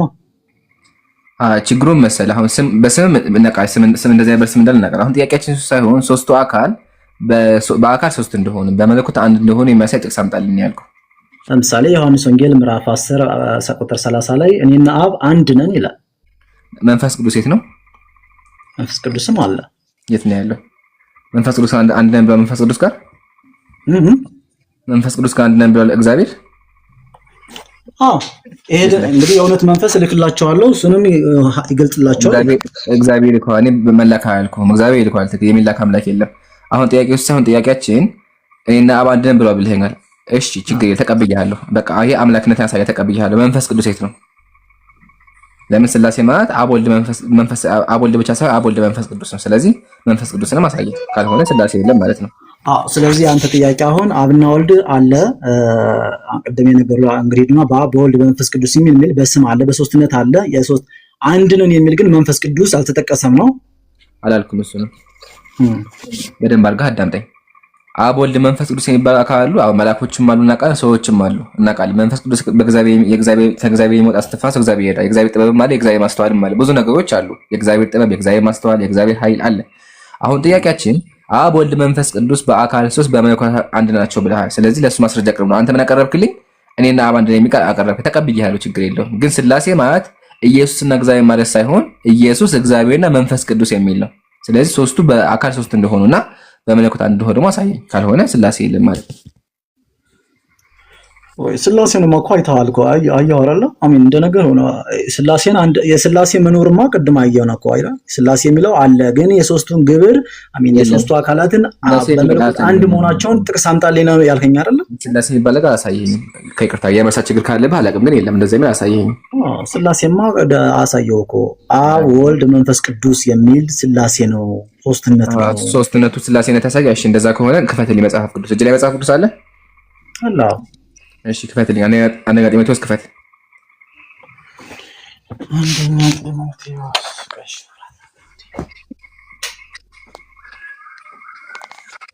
ጢሞቴዎስ ስንት? 5:21 ጢሞቴዎስ አንደኛ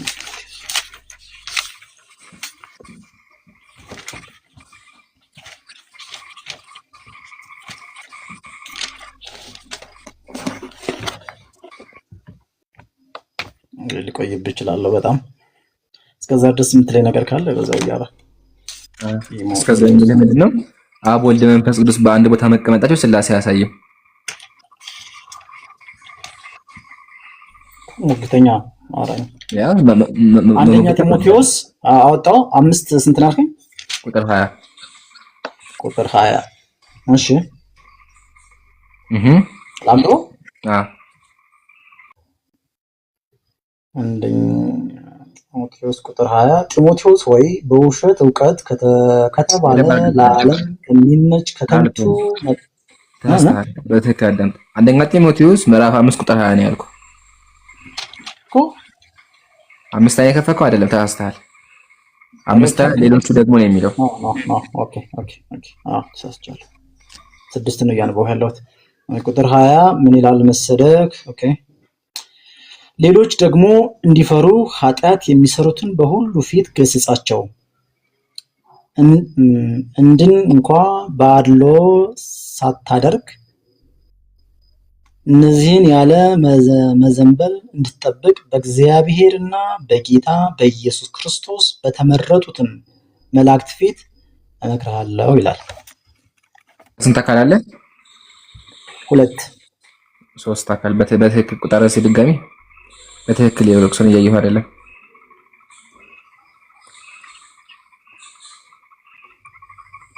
በእግዚአብሔርና በጌታ እሺ 2 በእግዚአብሔርና በጌታ እኮ በጌታ የሚለው በጌታ በኢየሱስ ክርስቶስ አለቀም። እንደዛ ብሎ እኮ አያልቅም።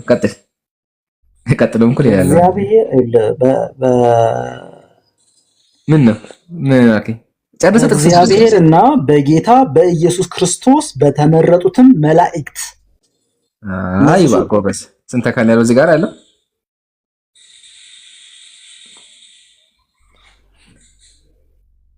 ከኔ ጋር የተቋረጠው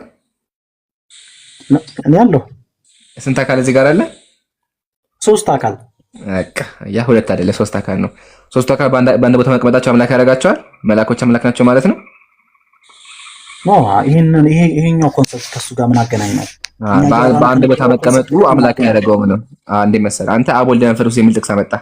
አብ ወልድ መንፈስ ቅዱስ በአንድ ቦታ መጠቀሳቸው አምላክ ያደረጋቸው። አምላክ የሚያደርጋቸው ከሆነ እዚህ ጋርም ኢየሱስ ጳውሎስ ምን አለ? በጌታ እንዲሁም በአብና በወልድና በመላእክት ፊት አለ። መላእክቶች አምላክ አይደሉም። በአንድ ቦታ መቀመጥ አምላክ አያደርግም ነው። ገባ? አሁን ስላሴ የሚያሳይ ሌላ ጥቅስ አምጣ። እሱ አይገናኝም አባቴ። ያንተ ያወራውና እሺ ነው ያልተገናኘው አሳይ። ያንኛው ለምሳሌ ያንኛው ጥቅስ እንደነገርኩህ ነው። ያንኛው ስልጣን የሚሰጥ ነው። ትእዛዝ ነው የታዘዙት አይደለ? ሄዳችሁ በእነኚህ ስም አጥምቁ ነው የተባሉት። ስልጣን የሚሰጥ ነው። ከዚህኛው ጋር መላእክት መላእክት እንዳሉ እናምናለን። በመላእክት ዘንድና መላእክት እግዚአብሔር የተባለና ጌታ የተባሉ ሶስት ተጠቀሱ። ሶስትነት እዛ መጠቀሱ ሶስትነት አያመለክትም፣ አንድነት አያደርግም የሚል መከራከሪያ እንትን አይደፋም። ዝም ብሎ ጉንጭ አልፋ ክርክር ካልሆነ በስተቀር ግን አሁን ችግሩን መሰለና ስለ ስልጣን ጠየቅን። ጥያቄያችን ስለ ስላሴ ነበረ። አንተ ደግሞ ስለ ስላሴ ማለት ሳወራ አዳምጣ። መላእክት ሌሎች ኤንቲቲዎች ናቸው። በአንተ ማስተምሮ ራሱ ለምሳሌ መላእክት ኤንቲቲዎች ናቸው። ሳወራ አዳምጣ ነው ችግር አለብን እንዴ? መንፈስ ቅዱስም የተለየ እንዴት አምላክ አይደለም? አትቀላቀ ረጋ በላይ ሰው የሚለያ ኢየሱስ ሰው ነው። ረጋ በላይ አሳየኝ። እንደዛ የሚል ምናልባት አራት ሌላው መጀመሪያ ረጋ በላይ እንዴ አሉ ሳወራ አዳምጠኝ። እኔ እኮ አዳምጫለሁ አይደል እንዴ? ምን ስለ ስርዓት የለም እንዴ? አዳምጥ መጀመሪያ። አሁን አንተ ስነ ስርዓትማ አለኝ በጣም ስነ ስርዓት ሳወራ ተቋርጠኝ። እኔ እኮ አዳምጫለሁ አይደል? ቢያንስ አዳምጠኝ። እኔ አቋርጬ ቢሆን ተቋርጠኝ ነበር፣ ግን አዳምጫለሁ። ሳወራ ለምን ትረብሻለህ? እሺ አሁን አዳምጥ ጎበዝ ልጅ። አንደኛ የማቴዎስ ወንጌል ምዕራፍ 28ን ያመጣኸው አንተ አብ ወልድ መንፈስ ቅዱስ የሚል አለ። ስላሴ ያሳያብህ ነው አይደለ? ስለ ስልጣን አላወራንም። ስልጣን ጭራሹን አልተነሳም። ጥያቄያችን ስላሴን የሚያሳይ አምጣ ነበር። አንተ አብ ወልድ መንፈስ ቅዱስ ተብሎ በአንድ ቦታ ተቀምጠው አልከኝ። እኔ ደግሞ ምን አልኩ? በአንድ ቦታ መቀመጣቸው አምላክ አያደርጉም ስልህ ማስረጃ አልከኝ። አቀረብኩልህ። እዚህ ጋር ኢየሱስ ምን አለ? ጳውሎስ ምን አለ? ሶሪ በአብ በወልድና በመልአክ አለ። አብ ወልድ መልአክ በአንድ ቦታ መቀመጣቸው አምላክ አያደርጋቸውም። የማቴዎስ ወንጌል ምዕራፍ 28 ቁጥር 19 ላይ በአንድ ቦታ መቀመጣቸው አብ ወልድ መንፈስ ቅዱስ አምላክ የሚያደርጋቸው ከሆነ አንደኛ ጢሞቴዎስ ምዕራፍ 5 ላይ ያሉትም አብ ወልድና መልአኩ አምላክ ነው። ስለዚህ ክርስትና ላይ ከሁለት በላይ አምላኮች አሉ፣ ብዙ መልአኮችም አምላክ ናቸው ማለት ነው። ስለዚህ አሁን ወደ ርዕሱ ተመለስና ስላሴን የሚያሳይ ሌላ ጥቅስ አምጣ ነው። አብ ወልድ መንፈስ ቅዱስ በአንድ ቦታ መቀመጣቸው አምላክ አያደርጋቸውም። አብ የሚባል አካል እናውቃለን፣ ወልድ የሚባል አካል አለ፣ መንፈስ ቅዱስ የሚባል አካል አለ። ጥያቄያችን ግን ሶስቱ አካላት ተለይተው አምላክ እንደሆኑና ደግሞ አንድ እንደሆኑ ማሳየት አለ። አምላክ እንደሆነ ታሳያለህ፣ ቀጥሎ ደግሞ አንድ እንደሆነ ማሳየት አለብህ ነው። ግልጽ ከሆነልህ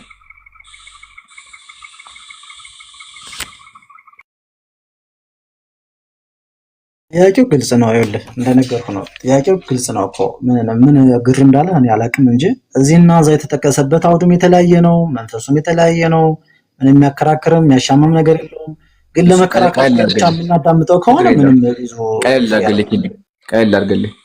አብ ወልድ መንፈስ ቅዱስ አምላክ ናቸው የሚል የማቴዎስ ወንጌል ላይ አለ።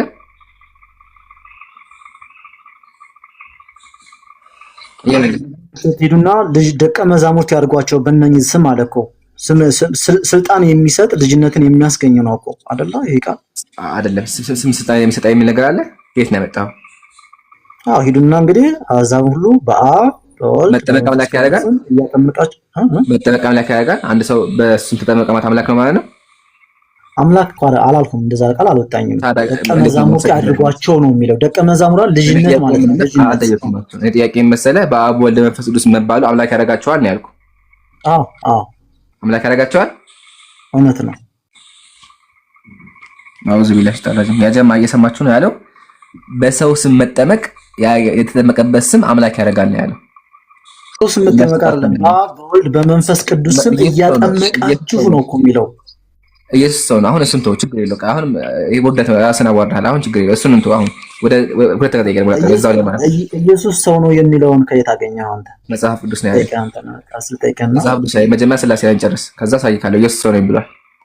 በራሱ አንደ ሰው ነው ብሏል። ኧረ አቀርብልሃለሁ አገር ማስረጃ ሰው እንዳለ። ሰው አላለም ኢየሱስ።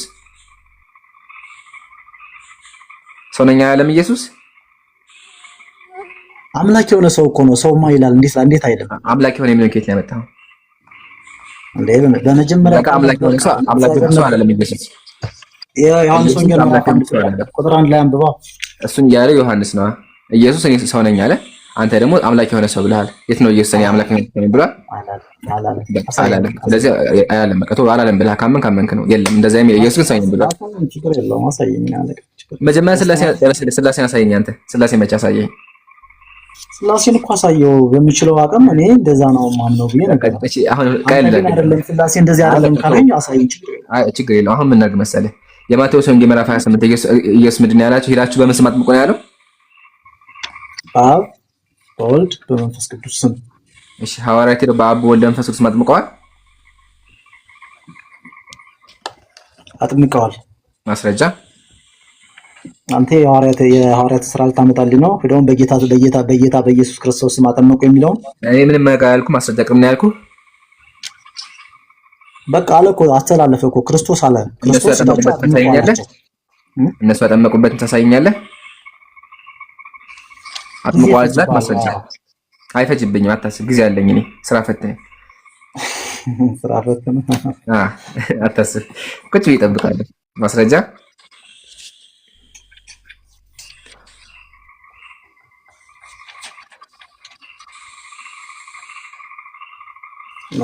ቲንክ የሐዋርያት ስራ ሚዩት አድርገውና ፈልግ። እስከዛ ከስር ያሉት ላውራቸው። እሺ ያ ጀማዓተል ኸይር፣ ያው በአንድ ቦታ መቀመጣቸው አምላክ እንደማያደርጋቸው አይተናል። ያው ግን ወገናችን እንዲረዳ ቀላል አድርገንለታል። ስለዚህ አሁን ምን ያሳየናል? ሐዋርያት የኢየሱስን ቃል ሰምተው በአብ በወልድ በመንፈስ ቅዱስ መጠመቁበትን ያሳየናል። ለምን? አጥምቀዋል ስላለ ማለት ነው። እሱን እናያለን። ታብታብ ማድረግ አትርሱ። ጀዛኩሙላህ። እኔም አዲስ ቪዲዮ ላይ ያለውኝ ኮፒ ሊንክ ሪፖስት አድርጉ። ስንት ትከፍላለህ? እኔ እንትን ምን እከፍልሃለሁ? ስንት ዕዳ አለብህ?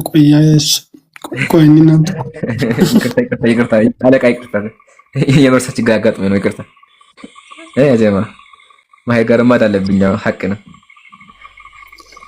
السلام عليكم ورحمة الله وبركاته. جماعة الخير. وعليكم السلام ورحمة الله. شيخ عمران عندنا هذا لك يعتقدنا يسويش بيك ماهر. لله سلام. نزيرا شبيان. أمنا إنه يتكلم عمران نزانو بيه. لا. طيب لا جزاك الله. حياك الله أخي. ماشي. ኪንዲ ማሻአላ እየፈለገ ነው። እስኪ ያመጣ አይደለ ጀማ? መቼም ያመጣል። መቼም መጽሐፍ ቅዱስ ላይ እንደዛ የሚል ይኖራል። አምሹር ደግሞ ቅድም ሰምታችሁ ከሆነ አለ ነው ያለው፣ አጥምቀዋል ነው ያለው። ስለዚህ ያመጣዋል። ዝም ብሎ ሳይኖር መቼም አጥምቀዋል አይለኝም አይደለ? አይልም። እኔ እንደዛ አይልም። ኧረ ነው። ስለዚህ ኢንሻአላህ እሱ ቁጭ ብዬ እጠብቃለሁ። ቆይ ጁስ ገዝቻለሁ። ጁሴን ላምጣና እሱን ልጠጣ ቁጭ ብዬ እጠብቀዋለሁ። እናንተም ጠብቁ ማለት ነው። እንጠብቃለን። ከዛው ድረስ ቤቱን ታብታብ አድርጉት። 1.5 ሚሊዮን ነበር ስምህን ነበር ነው ለመጥራት። ቆይ ሂዷል። የሆነ ቃል ያመጣ እስኪመለስ ድረስ ጠብቃለሁ። ቶሎሳ በለኛለሁ። ለካ ቶሎሳ እጃ ነው። ይቅርታ ቀጥል። ያው እያደመኩ ነው።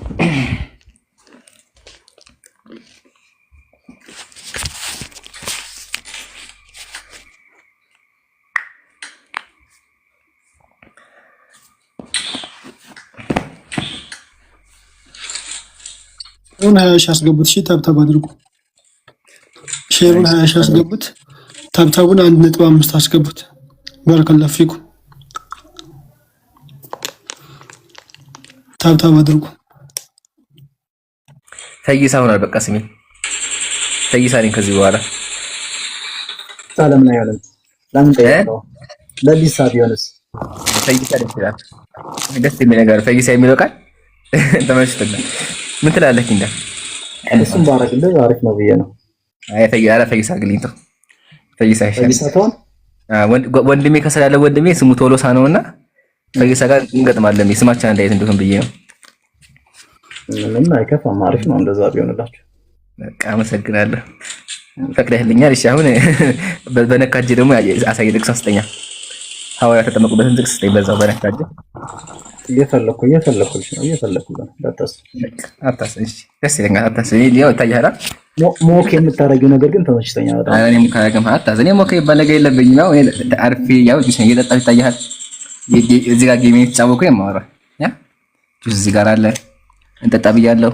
ለጀማ ፈታ በሉ እንጠብቃለን። ወገናችንን ችግር የለውም።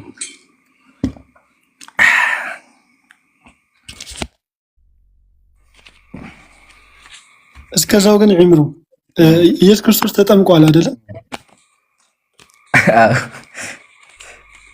በማን ስም ነው የተጠመቀው? ማሂር ቆይ ዙሩና ከበርኩ። ቆይ ይሄ መጀመሪያ ይመልስ። አታመጣው የለ እኮ አንተ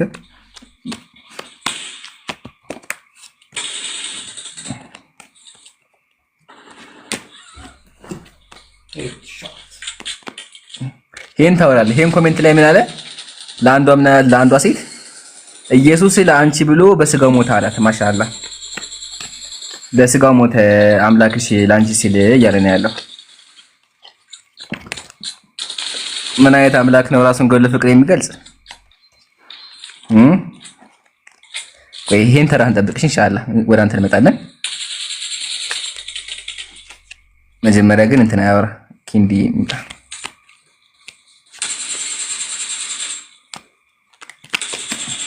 አክሊል አሰጣችሁ ችግር የለውም። አይ በቃ ኪንዲ እረፍት አድርግና በቃ እሺ፣ እናመሰግናለን። ያው እስካሁን የለም በሚለው እንይዘዋለን፣ ግን ጥሩ ሰው ነህና በስነ ስርዓቱን ስላደነኩኝ በቃ ችግር የለውም። ምን ታርገጥ አትፈልግ። እሺ ይሄን ሰላም ብያለሁ።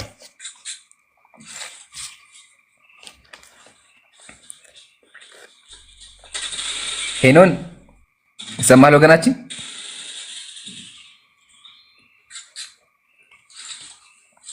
ሰላም እንዴት ነው? ሲሰማል ሰላሙን አላመን ተባለ። ሁላ እንዴት ነው ወገናችን? አለን ይመስገን። ይመስገን። ማን ይመስገን? እግዚአብሔር ነው አምላክ። እግዚአብሔር የትኛው እግዚአብሔር? በአካል ሶስት የሆነው እግዚአብሔር አምላክ እግዚአብሔር ይመስገን። አንዱ አምላክ የትኛው? አንዱ አምላክ በአካል ሶስት ናቸው። የትኛው አካል? በልዩ አካሉ ሶስት የሆነው አንዱ አምላክ እግዚአብሔር ይመስገን። ስለዚህ ሶስቱም አካል ይመስገኑ። መጀመሪያ ሶስቱም አካል ይመሰገናሉ አይደለ? አዎ ይመስገኑ። ይመስገኑ በል። ሶስት አካል ናቸው፣ በአካል ሶስት ናቸው። አንድ የሆኑት በመለኮት ነው። ስለዚህ ይመስገኑ ነው ማለት ያለብን። ይመስገንም አንድ የሆነው በመለኮት ነው። ምሳሌ እኔ ጃቢር እና አንተ አለን። እኛ በሰውነት ስንት ነን? አንድ ነን አይደል? በአካል ሶስት ነን። አሁን እኛ እነሱ ላይ የምንባለው ወይስ ደግሞ አንተ የምንባለው? እኛ ስንጠራ እነሱ አይደለስ? ብዙ ነን። እኔ አንተ ወይም እነሱ በቃ ይሄን ያልኩ። ለማንኛውም ተው ይሄን ጨዋታን ተውና መጽሐፍ ቅዱስ ላይ እስኪ ስላሴ የሚያሳይ ጥቅስ ካለ ስጠን። ይገርምሃል ነቢያትን የሰበኩት አንድ አምላክ አለ ብለው እና እስቲ መጽሐፍ ቅዱስ የትኛው ነብይ ነው በአካል ሶስት እግዚአብሔር አለ ብሎ የሰበከው? እዛው ዘፍጥረት 1:1 ላይ ዘፍጥረት 1 ምን ሆነ? በመጀመሪያ እግዚአብሔር ሰማይና ምድርን ፈጠረ ይላል አይደል? ይላል። እሺ በምን ነው እመጣለሁ ሌላ ጊዜ ይቅር በለኝ እመጣለሁ። በቃ ችግር የለም መቼ ብራዘር። እሺ አታስብ፣ በቃ ፈልገና እንጠብቅሃለን። በምን ነው የፈጠረው? እሱን አልጠየቅኩም እኔ ስላሴ የሚያሳይ ጥቅስ አቅርብልኝ ያልኩህ እኮ። በምን ነው የፈጠረው እያልኩ። በፈለገው ነገር ይፍጠር፣ ከፈለገ በመንፈሱ፣ ከፈለገ በእጁ፣ በፈለገው ይፍጠር እኮ። በእጁ ነው የፈጠረው። በቃሉ ፈጥሯል። ያው እጅ የተባለው ክንዱ ራሱ ቃሉ ነው። እዛ ወልድ ክንዱ አይልም እጁ ነው የሚለው። እጁ ነው የሚለው ነገር የለውም። እጅም ቢሆን እጁ የፈጠረው እጁ ነው። እጁ ደግሞ እየወሰደ አይደለም። አሁን እሱን ተወው። በፈለገበት ይፍጠር፣ ከፈለገ በእግሩም ይፍጠረው፣ ከፈለገ በአፉም ይመቸው። አሁን ስላሴ የሚያሳይ አምጣ የተባልከው እኮ እያሳየሁሽ እኮ ነው። ዘፍጥረት 1:1 ላይ እሺ። ዕብራይስጡን ምንድን ነው የሚለው? ዕብራይስጡ ኤሎሂም ይላል። መጀመሪያ እግዚአብሔር ሰማይና ምድርን ፈጠረ የሚለው የአረፍተ ነገር ዕብራይስጡ ምንድን ነው? ኤሎሂም ባራሽት ባራ ኤሎሂም ነው የሚለው። እሺ ኤሎሂም ምን አይነት እንትን ነው? አማልክት ማለት ነው። አማልክት ማለት ነው። አማልክት አይደል? ፕሉራል ነው አይደል? ፎርሙ ፕሉራል አማልክት ነው። ኤሎሂም አማልክት ነው። እሺ ባራስ ምንድን ነው? ሲንጉላር ወይስ ምንድን ነው? ሲንጉላር ነው። ወይም ፈጠሩ ሊሆን ይችላል። እዚህ ነው ባራ ሲንጉላር ነው። ፈጠሩ ይመጣል። ለዛ ነው ፈጠሩ በሚመጣ። ለማንኛውም ቀጥ ፖይንት እናስቀምጥ። እዚህ ጋር ፈጠረ ብሎ ነው ሲንጉላር የመጣው። ሶ ኤሎሂም ባራ ብሎ ኤሎሂም ብሎ ለኤሎሂም ካስገባው በተዘዋዋሪ በፕሉራል የሚጠራው አምላክ በሲንጉላር ተጠቅሞ ሶስትነቱን አንድነቱን እያሳየ ነው ማለት ነው። ማሻአላህ አለይክ። ስለዚህ ኤሎሂም ስለተባለ ሶስትነቱን ያሳያል። ኦብቪየስሊ ፕሉራል እየጠራው ስለሆነ በአካል ሶስትነቱን ያሳያል። በጣም ጥሩ በጣም ተመችቶኛል። እስኪ ቻን በብልኛ እንዴ እስከመባት። እሺ እግዚአብሔር ያህዌ ሙሴን እንዲህ አለው፣ ልብ በል እኔ አንተን ለፈርዖን እንደ አምላክ አድርጌያለሁ። ክንፉን ከየት ነው ያመጣው? ኤሎሂም የሚለው አምላክ የሚለው ኤሎሂም ነው በዕብራይስጡ ማለት ነው። ሙሴ ስንት አካል ነው? ሙሴ 3 ነው። ይሄ ሰው ሙሴ ስንት ነው? ይሰማል። ይሄ ሙሴ ስንት ነው? የኔ ተቃሉት ወይስ በደንብ አለ ይሰማል። በደንብ ይሰማናል። ሙሴ ስንት ነው? 3 ሙሴ አለ። ያ ጀማ 3 ሙሴ አለ። እንኳን ደስ አላችሁ።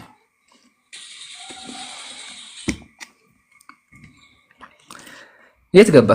ምን ነካ ወንድሜ? ምን ነው ያ ጀማ? አሁን በቃ ልጁ አይ ቲንክ ኔትወርክ ሞቻ ሪስክ እንትን ኡዝር ነስተውና ኤሎሂም መባሉ ሶስትነቱን ያሳያል ነው ያለው። ችግር የለውም እንቀበለው። አንደኛ አማልክት ነው የሚለው። ስለዚህ አምላካቸው አማልክት ናቸው። አንደኛ አጨብጭቡልኝ። አማልክት ያመልካሉ። አማልክት ለምን? ኤሎሂም ትርጉሙ ሊትራሊ ትርጉሙ አማልክት ስለሆነ አንደኛ ኔትወርክ ይዘው። ሁለተኛ ደግሞ አማልክት የሚለው ስላሴን የሚያሳይ ከሆነ ማሻአላህ አለይኩም 3 ሙሴ አለ ማለት ነው። ለምን? እግዚአብሔር መጽሐፍ ቅዱስ ሙሴን ኤሎሂም ይሉታል። ኤሎሂም ደግሞ ብዜት ነው ብላችኋል። ስለዚህ ሙሴ 3 ነው ማለት ነው። ካሞሽም 3 ናቸው። ጣዖታትም 3 ናቸው። ፈርዖንም 3 ነው እያለን እንቀጥላለን። አሁን ከተመለስና ወገናችን ሙሴ ስንት እንደሆነ መለስልን። ስንት ሙሴ ነው ያለው? አያችኋ? ክርስቲያን ስላሴን ለማስረዳት ብሎ ይሞክራል፣ ይጣጣራሉ። ግን ኢማ መጽሐፋቸው ያጋጫሉ፣ የሚያስቅ ነገር ይናገራሉ፣ የአይሁዳውያን መጽሐፍ ይጫወቱበታል። ያሳዝናል፣ በእውነቱ ያሳዝናል። እንጠብቀዋለን እስከሚመለስ። ሌላ ክርስቲያን ካለ እስከዛው ይግባ። እሱ ብቻ አይደለም። አንድ ልጨምርላችሁ። ይሄ ምንድን ነው? አፍ ነው አይደለም? ከንፈር ነው። መኃልየ ይላል አፉ እጅግ ጣፋጭ ነው አይደለም? የዕብራይስጥ ምንድን ነው? አፎቹ ነው የሚለው። ስለዚህ ሰለሞን 3 አፍ ነው ያለው። ማሻአላህ በነገር አይ አትሰማም። ጀመ ፓውዝ ነው ወገኔ፣ ፓውዝ ነው። አውርዱትና ይመለስ። ታችሁን ውረድና ከዛ ተመለስ። እሺ አማናዊ አንድ ነው ሙሴ። ሰላም እንዴት ነው ወገናችን? ሰላም ብያለሁ። እግዚአብሔር ይመስገን። የት ቤተ እምነት ነህ? ኦርቶዶክስ። እሺ አሁን እግዚአብሔር ይመስገን ብለሃል። የትኛው እግዚአብሔር ይመስገን? አብ ወልድ መንፈስ ቅዱስ። አብ ወልድ መንፈስ ቅዱስ። አብ ወልድ መንፈስ ቅዱስ አምላክ ናቸው? አምላክ ነው። እስቲ አምላክ ናቸው ወይ የሰበከ አንድ ነብይ ስጠኝ። አምላክ ነው። አምላክ ናቸው ሳይሆን አምላክ ነው። እሺ አምላክ ነው ወይ የሰበከ አንድ ነብይ ስጠኝ። አብ ወልድ መንፈስ ቅዱስ አምላክ ናቸው ያለ አንድ ነብይ በሙሉ መጽሐፍ ቅዱስ በሙሉ የሚሰብከው ስለነሱ ነው። አንድ ጥቅስ ስጠኝ። ሁሉም መጽሐፍ ስለ አብ ወልድ መንፈስ ቅዱስ ነው የሚያወራው። የለም አንድ ቦታ አላገኘንም። ስጠኝ እስቲ አንድ ቦታ።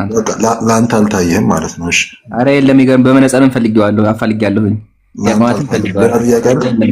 ወላሂ ይሄ መልሳ መጀመሪያ ሁሉም አልኩ እኮ ከዘፍጥረት ጀምሮ ከሁሉም አንድ ስጠኝ። ለምሳሌ ዘፍጥረት 18 ቁጥር 1 ነው። አንብበው አውጣውና እናንብበው። ችግር የለውም እተባበርሃለሁ እኔ። እሺ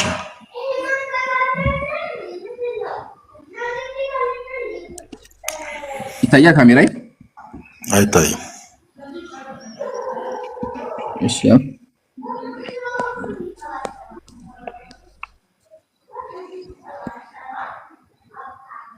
ያ ዘፍጥረት 18 ከ1 ጀምረህ ስታነበው ለአብርሃም የተገለጠው እግዚአብሔር በሶስት አካሉ አንዱ እግዚአብሔር በሶስት አካል ተገልጦ ሶስትነቱን አሳውቋል። መጀመሪያ ዘፍጥረት ላይ እንዴት ታየዋለህ አንተ? እሱ የመጀመሪያ ጥያቄ ሶስት ሰዎች ምንድን ናቸው?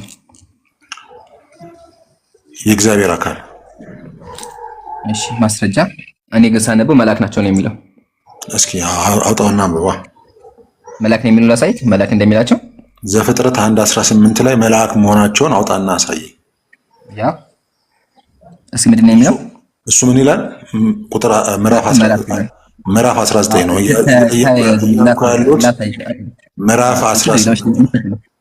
ችግር የለውም። ታሪኩን አስረዳ። ምዕራፍ 18 ነው እያልኩ እኔም እዛው ያለው ታሪኩ እንዳይ ታሪክ ነው። ተመለስኩ። አትዋሽ። ይቅርታ ጠይቅ። በቃ ይቅርታ ጠይቅና ቀጥል። እሺ ረጋ በል። በጣም ጎበዝ አድናቂ ነኝ። ሰው ስህተቱን ሲያርም ደስ ይላል። እሺ አመሰግናለሁ። ረጋ በል። አሁን እኮ ግሪት ወጣ። ረጋ በል። አቸኩ እንደዚህ አንደኛ ዘፍጥረት 18 ሰዎች ወደ አብርሃም ቤት መጡ አይደለ? አይደለም። እግዚአብሔር ለአብርሃም ተገለጠ ነው የሚለው። ሶስት ሰዎች መጽሐፉ የሚለው ሶስት ሰዎች አይልም ይላል። ተገለጠ ነው የሚለው። ሶስት ሰዎች ይላል አይልም? ሶስት ሰዎች ይላል አይልም? እግዚአብሔር ለአብርሃም ተገለጠ። አይኑንም ሲያነሳ ሶስት ሰዎች አየ። በቃ እሺ፣ ሶስት ሰዎች ወደ ማን ቤት ገቡ? ሶስት ሰዎች አይደለም የሚለው ከላይ ጀምረህ አንብበዋ። ቁንጽል እኮ አይደለም። ከላይ እኮ ገለጽኩልህ እኮ ችግር የለውም። እግዚአብሔር ተገለጠ ይላል። ተስማምቻለሁ። እግዚአብሔር ተገለጠ። ሶስቱ እግዚአብሔር በምን ተገለጠ? በመላክ ተገለጠ። በሶስቱ መላክ ተገልጧል። መላእክት አይልም። በሶስቱ መላክ አሳይቻለሁ። መላክ እንደሚል አሳይቻለሁ። ይላል መጽሐፍ ቅዱስ ላይ ይላል። ረጋ በል ላሳይህ። መላክ እንደሚል አሳይቻለሁ። ይሄንን አንብበው። ጆሮ አይሰራም። የሚውተርጉት አንደኛ ድምጽህን አለ። በቃ ጉብዝና እኮ ይሄ ነው። ጉብዝና ከሆነ ሜትር ካለች የሚታርጉት ቆይ አሁንም ሲያነሳ የሚታርጉት አንደኛ ረጋ ብለህ አውራ። አሁን ታውቃለህ የሚመጣውን እዛ ቀጥሎ መልአክ እንደሚል ያ ይሄ ያውቃል። መልአክ የሚለውን ቃል አይቷል። ለዛ ነው የሚሸሸው። አሁን ረጋ በልና ቁጥር 1 ጀምረን ወደ አብርሃም ቤት የገቡት እነማን ናቸው? እኔ እኮ አመንኩልህ እኮ ችግር የለብኝም። ሶስት እግዚአብሔር ተገልጧል። በማን ተገልጧል? በሶስቱ አካል ተገልጧል። ተስማማሁልህ። እግዚአብሔር በመልአክ ተገልጧል። ጨርሻለሁ። አሁን መጮሁን ተወውና ሶስት ሰዎች ወደ ማን ቤት ሶስት አካል መገለጡን ነው። ደስ ይላል። በመልአክ አዎ፣ በደንብ ጆሮ በመልአክ አመሰግናለሁ። በመልአክ ጎበዝ ነህ አንተ። ተባረክ። ሃሌሉያ። አመሰግናለሁ። እንደዚህ ማድረግ የሚደነቅ ነው። ተባረክ። አየህ። አሁን ተመለስና ወደ አብርሃም ቤት የገቡት እነማን ናቸው? ስንት አካል ናቸው? እግዚአብሔር በሶስት አካል በአብርሃም ተገለጠለት። በቃ ልቀበለሽ። ከዛ ምን ሆነ? ምንድነው ጥያቄ? ሌላ ምንድነው? ከዛ ምን ሆነ? ምን ሆነ ተገለጠለት? ምን አልከኝ? ምን ሆነ ተገለጠለት? ምንድነው? ምን ሆነ ተገለጠለት? በሶስት ሰዎች አካል ተገለጠለት ለአብርሃም። እሺ፣ ከዛ ምን አደረገ? ምንድነው የፈለከው? ሌላ ማወቅ የፈለከው ያደረገውን ነገር ንገረኝ። ታሪኩን ንገረኝ። ምን አደረገ? ገብቶ ምን አደረገ? ታሪኩ ግቡ አላቸው፣ እረፉ አላቸው። ከዛ በኋላ የሚበላ ላቅርብ አለ። ሰዎች ከዛ በኋላ ከሱ ጋር ለሳራ ተስፋ ሰጧትና ወደ ሰዶም መንገድ ሲሄዱ አብሯቸው እየሸኛቸው አብሯቸው ሄደ ይላል። የመጨረሻው ምዕራፍ ላይ ምን አለ? ከዛ በኋላ ስለ ሰዶም ታሪክ የእግዚአብሔር ቃል አጨመር የእግዚአብሔር አጨመር ማቀንስም በልቷል። ምግብ በልቷል። መጀመሪያ ምግብ በልቷል። ምግብ በልቷል። ክደዋል። እሱ ምግብ በልቷል። ምግብ በብሎ የሚል አሳይ። እሺ፣ ያው እሺ፣ አንብበው። እሺ፣ አንብበው። በሶስት ሰዎች የተገለጠ ልክ ነው። ልክ ነው። እሺ፣ እንደምን አጋጣን ከሃዲ መጽሐፍን አትካድ። ከሃዲ አትበለኝ። መጽሐፍን አትካድ። ከሃዲ ነህ። ክዳ የለም አሳይ የሚል የለም ብለሃል። ዘለሃል። አሳየኝ ያልኩት የለም አላልኩም። አሳየኝ። ዘለሃል። እሺ፣ ጥሩ ምንም በሉ የሚለው ስለገባ የሚመጣ ለውጥ የለም። አዳም አምላክ እርጎ ምናምን ጥብቅ አድርጎ በልቷል። አሁን ቀጥል። ከበላ በኋላ ምን አደረገ? ችግር የለም። በሰው ሰዎች ተገለጠ። አምላክ በልቷል። ችግር አለው። ቀጥል። አሁን በልቶ ምን አደረገ? አሁን በሶስት ሰዎች የተገለጠው እግዚአብሔር በሶስት አካል ሰዎች የተገለጠው እግዚአብሔር በአብርሃም ቤት ተገኝቶ ተስተናግዷል። ከዛ በኋላ አሁንም አታጭበርበር። በልቷል ችግር የለም። በልቷል ችግር የለም። ከበላ በኋላ ምን አደረገ? ችግር የለም። በልተዋል። በሶስት አካል የተገለጡት እግዚአብሔር በልተዋል።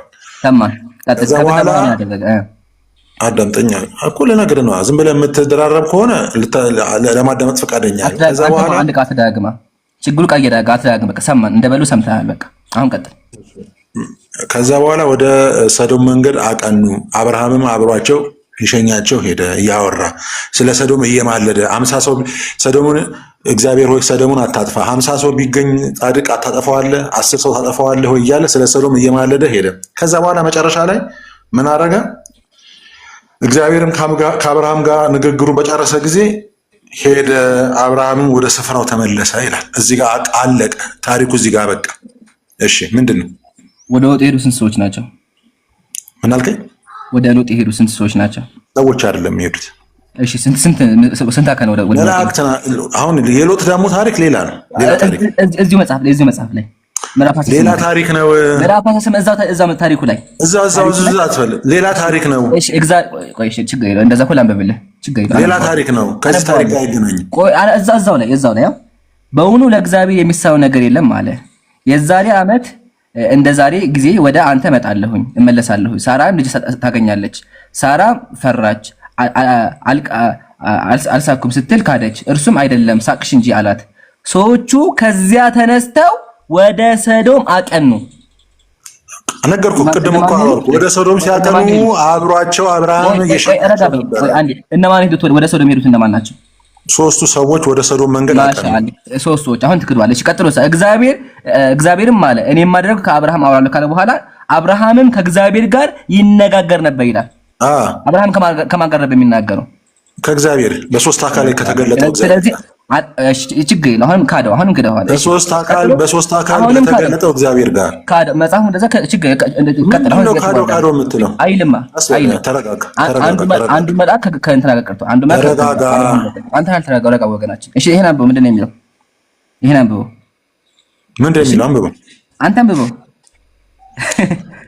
ምንድን ነው የሚለው? እኔ እኮ እያነበብኩት አይደለም። አንተ ስላለ እኔ ከራሴ ነው የማነበው። ምንድን ነው የሚለው? ችግር የለውም እኔ አነብልሃለሁ። ሰዎቹም ከዚያ ችግር የለውም። ይሄ ሰው ጤነኛ አይደለም። ማንበብ አልቻልክማ። ደንቆራችሁ ማነው ችግር አለው አለ? አንብበው ነው የተባልከው። ችግር አለ አልተባልክም። ችግር የለም። አንዴ ሚውት አድርጉት። ደንቆሮ እኮ ጆሮህን ታከም ወገናችን። ድንቁርና ያንተ ድንቁርና አንተ ራስህ እያሳየን ያለው ረጋ በል። እንዳምላክ ድንቁርና አንተ ያንተ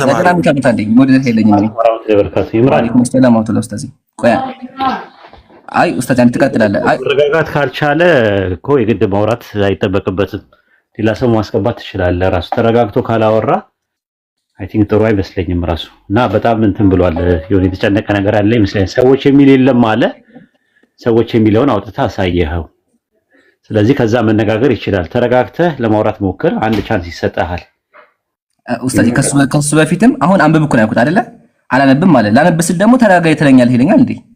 አንብብ ስል አላነብም ከኔ ላነብ ስል ደግሞ አታስነብብም። ጤነኛ ይሄ ብደት ብለህ መሳደብ የለብህም አባይ። ጆሮ ካልሰማን አትሰማማ። ኢየሱስ እኮ ነው ኢየሱስ ነው ያለው ወገኔ። አማናዊ ኢየሱስ ነው ወንጌል ላይ ስድብ አያስፈልግም። ነው ኢየሱስ ነው ያለው ሀቢቢ። ኢየሱስ ነው አትቆጣ። ኢየሱስ ነው ያለው አይደለም። ኢየሱስ ወንጌል ደንቆራ ነው ያለው። ሲቀጥል ጆሮ ተጠቀም። እኔ ልንገር አይደለ? እኔ ክብር የሌለኝ ሰው ስላልሆንኩኝ እንጂ የእግዚአብሔር ቃል ክብር የለው። የእግዚአብሔር ቃል እየከከኩ ነው ያለው። አንተ ለምን ረጋ አትልም? መጽሐፍ ቅዱስን አላወቅኸውም። ቅድም በሉ የሚል የለም አልከኝ፣ ሰው የሚል የለም አልከኝ። ለምን ትክዳለህ? ኡስታዝ ይቀጥል። ነው አይ ስድብ አይደለም። ያው ደንቆሮ ማለት ያው ኢየሱስም ጸሐፍት ፈሪሳውያንን ደንቆሮ ሲላቸው ነበር አልሰማም ሲሉ። አንተና ነብይህን ነው ደንቆሮ ያለው። አንተና ነብይህን ማንኑ ይበል ግን መሀይሞችና ደንቆሮች እናንተ ናችሁ። ኦኬ እኮ እሱን ነው እኮ የምልህ እኮ። ስለዚህ ደንቆሮ ማለት አይደለም ማለት የኛ ክርስቲያኖች እኮ ኢየሱስ ማለቱ እንደዛ ችግር ከሌለው ያው አንተ ኢምራን አንተን ቢልህም ስላልሰማ ለዛ ነው። ከዛ አንፃር ነው እንግዲህ የራሱ መስፈርት ነው። ብትረጋጋና ብታወራ ጥሩ ነበረ። ተረጋግተህ ማውራት ካልቻልክ እንግዲህ ሌላ ሰው አስገባና ኢምራን አውራ። ጀዛከላይ በቃ ይሄን ያለው አንደኛ ካልሰማ ምን ላድርግ ቢላህ አለይኩም አንብብ አላነብም። እሺ ላንብብ ስለው ደግሞ ተረጋጋ እንጂ ይለኛል። እንዳያነብብ እኮ አንብብ ሙታብስ አንዴ ሙታብ አንብብ ተባለ አንብብ ላንብብ ስል ደግሞ አይሰማም። ይሄ ምንድነው? ይሄ ደንቆሮነት ነው። ስድብ ከሆነ ኢየሱስ የማቴዎስ ወንጌል ላይ ነው። ኢየሱስ የማቴዎስ ወንጌል ላይ ምናል እናንተ ደንቆሮዎች አለ አምላክ ያለው አምላክህን ለምን ደንቆሮ አላችሁ ጠይቀው። ስድብ ከሆነ ማለት ነው። ጨርሻለሁኝ። አሁንም ደፋር ክርስቲያን ካለ ሶስቱ አምላኮች የሥላሴዎች መጽሐፍ ቅዱስ ላይ አለ የሚል ደፋር ክርስቲያን ካለ ይግባ። ቤታችን ክፍት ነው። ኡስታዙና ተፈضل።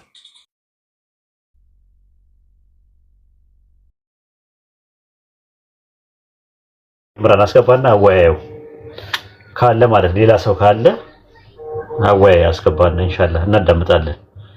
እኛም ለመስማት ዝግጁ ነን። ኢምራን